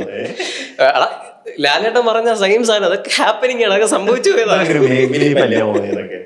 നക്ഷത്രവും കാര്യങ്ങളൊക്കെ പറഞ്ഞപ്പോ ഞാൻ പറഞ്ഞു മെന്റലിസത്തിന്റെ മാനേജർ ഇവിടെ ഉണ്ട്, മാനേജറിന്റെ നക്ഷത്രവും കാര്യങ്ങളൂടെ വേണമെങ്കിൽ വെളിപ്പെടുത്താം. ഇവൻ ഇവിടെ വന്നിരിക്കുന്നതിന്റെ മെയിൻ പരിപാടി എന്തെന്നാ, ഇതിട്ട് റീലായിട്ട് കട്ട് ചെയ്ത് പോകുമ്പോഴത്തേക്കും ആ ചേട്ടൻ കൊള്ളാലോ, എന്താ ആ ചേട്ടന്റെ ഐഡിയ എന്ന് പറഞ്ഞിട്ട് പിള്ളേരിങ്ങനെ എന്തായാലും മെന്റലിസത്തിന്റെ മാനേജർ സിംഗിൾ ആണ്. ഞാനത് ഇപ്പോഴേ പറഞ്ഞിട്ടുണ്ട്. അടുത്ത് ശങ്കരൻ ഇട്ടേക്കുന്ന ഒരു വൻ ഇത് കമന്റ് ചെയ്യുന്നത്, മാമി ഒരു മണിയറ ഒരുക്കി വെച്ചോ.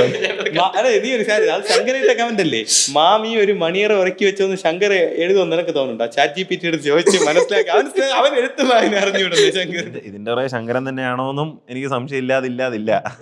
മെന്റലിസ്റ്റ് അനന്തിന്റെ കറുത്ത കൈകളാണ് ഇതിന്റെ. ശങ്കർ ChatGPT മറ്റേ കൊള്ളുകൊണ്ടാണ് ശങ്കർ ജീവിച്ചു പോണത്, അല്ലെങ്കിൽ ഇതൊക്കെ കമന്റ് എഴുതാൻ അവൻ അറിയാമോ? പിന്നെ നിന്നെ റിസ്ക് ഗോഡ് എന്നൊക്കെ ആൾക്കാര് അത് മനോഹരമായി അത് സംബോധന ചെയ്യുന്നുണ്ട്. റിസ്ക് ഗോഡ്, അതായത് ജെൻസി ടേമാണ്, വളച്ചൊടിക്കാൻ കഴിവുള്ള. എനിക്ക് തോന്നിയൊരു സാധനം ഇതിൽ വന്നൊരു കമന്റ്, ആക്ടർ വിജയുടെ ലുക്കാണ് ചെക്കന് ഇൻഫ്ലുവൻസ് ഉണ്ടോ? ശരിക്കും മറ്റേ ഫാനിന്റെ ഡയലോഗാണ് എനിക്ക് ഓർമ്മ. ഉണ്ണിക്കണ്ണ മങ്ങളുടെ ഞാൻ ആരായിട്ടാ. ഇല്ല, അത് മാനേഴ്സും. എനിക്ക് പുള്ളിയുടെ സിനിമകളൊക്കെ ഭയങ്കര ഗില്ലിയൊക്കെ കണ്ടല്ലേ നമ്മൾ വളർന്നത്. അപ്പം അതൊക്കെ കണ്ടിട്ടുള്ള ഒരു ഇൻഫ്ലുവൻസ്, അത് ഇഷ്ടം കൊണ്ട് വരുന്നതാണ്, അല്ലാതെ. പിന്നെ എനിക്ക് സ്ട്രൈക്ക് ആയ സാധനം, ഇതിപ്പോ ലാഭമായല്ലോ സ്റ്റാൻഡപ്പ് കോമഡിയും മെന്റലിസവും. ശരിക്കും ഒരു ഷോ കണ്ടിറങ്ങിയ ആളുടെ മനസ്സിലുണ്ടെന്ന് അതായിരുന്നു.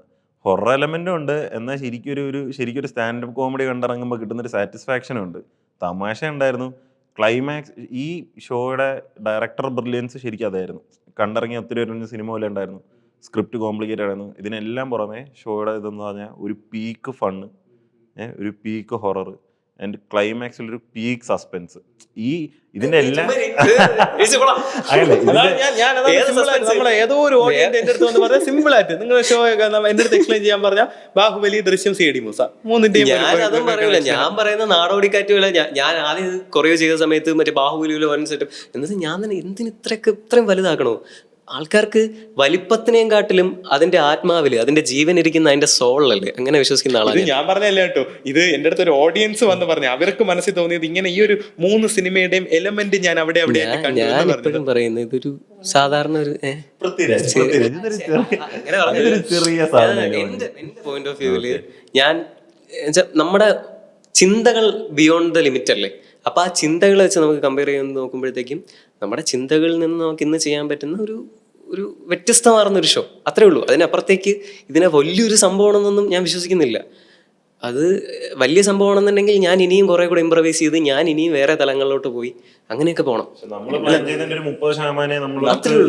മനസ്സിൽ ഇതൊരു വലിയ സംഭവമാണെങ്കിലും അഭിപ്രായം നമുക്ക് കിട്ടേണ്ടത് ഓഡിയൻസിന്റെ തന്നെയാണ്. അൾട്ടിമേറ്റ് അവരാണ്. നമ്മൾ എത്ര ഇത് ഗംഭീരമാണെന്ന് പറഞ്ഞാലും നമ്മൾ ചാർട്ട് ചെയ്തിരിക്കുന്ന അല്ലെങ്കിൽ സ്ക്രിപ്റ്റ് ചെയ്തിരിക്കുന്നതോ അല്ല അതിന്റെ ബാക്കി എല്ലാം വെച്ച് ഇതൊരു നല്ല ഒരു ഷോ ആണ് നമുക്ക് അഭിപ്രായപ്പെട്ടാലും അൾട്ടിമേറ്റ് ഓഡിയൻസിന്. അപ്പം ഈ ട്രിവാൻഡ്രത്തിന് കഴിഞ്ഞപ്പോൾ അതാണ് നമ്മുടെ അൾട്ടിമേറ്റ് ഓഡിയൻസിന്റെ റെസ്പോൺസ് നമ്മൾ ഉദ്ദേശിച്ചതിനും ഒരു പടി മുകളിലാണ് അവരുടെ വേർഡ്സ്, അവരുടെ ഇമോഷൻസ്, നമുക്ക് എപ്പോഴും ഞാൻ വിശ്വസിക്കുന്ന ഒരു കാര്യമുണ്ട്, B the competitors of your self. നമ്മൾ വെറുതെ മറ്റേ പരീക്ഷയ്ക്ക് പഠിക്കുന്ന സമയത്ത് എപ്പോഴും അപ്പുറത്തെ കാട്ടി മാർക്ക് വാങ്ങിക്കണം, ഇപ്പുറത്തെ കൊച്ചിനെ കാട്ടി മാർക്ക് വാങ്ങിക്കണം.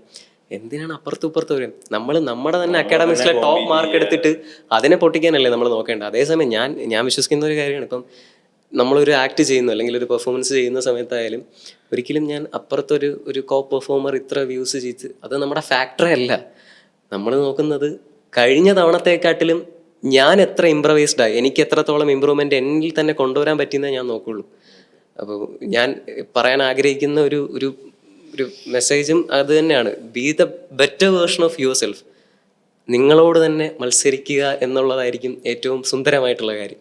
അവിടെ അങ്ങനെ ചെയ്യുമ്പോൾ അതിനൊരു ബ്യൂട്ടി ഇല്ലേ, വെറുതെ അങ്ങോട്ടും ഇങ്ങോട്ടും കോമ്പറ്റീഷനൊക്കെ, ഒരു ഹെൽത്തി ആയിട്ടുള്ള അങ്ങോട്ടും ഇങ്ങോട്ടുള്ള കോമ്പറ്റീഷനൊക്കെ മറ്റുള്ളവരുടെ കണ്ണിൽ വരും, അതൊക്കെ ഓക്കെ.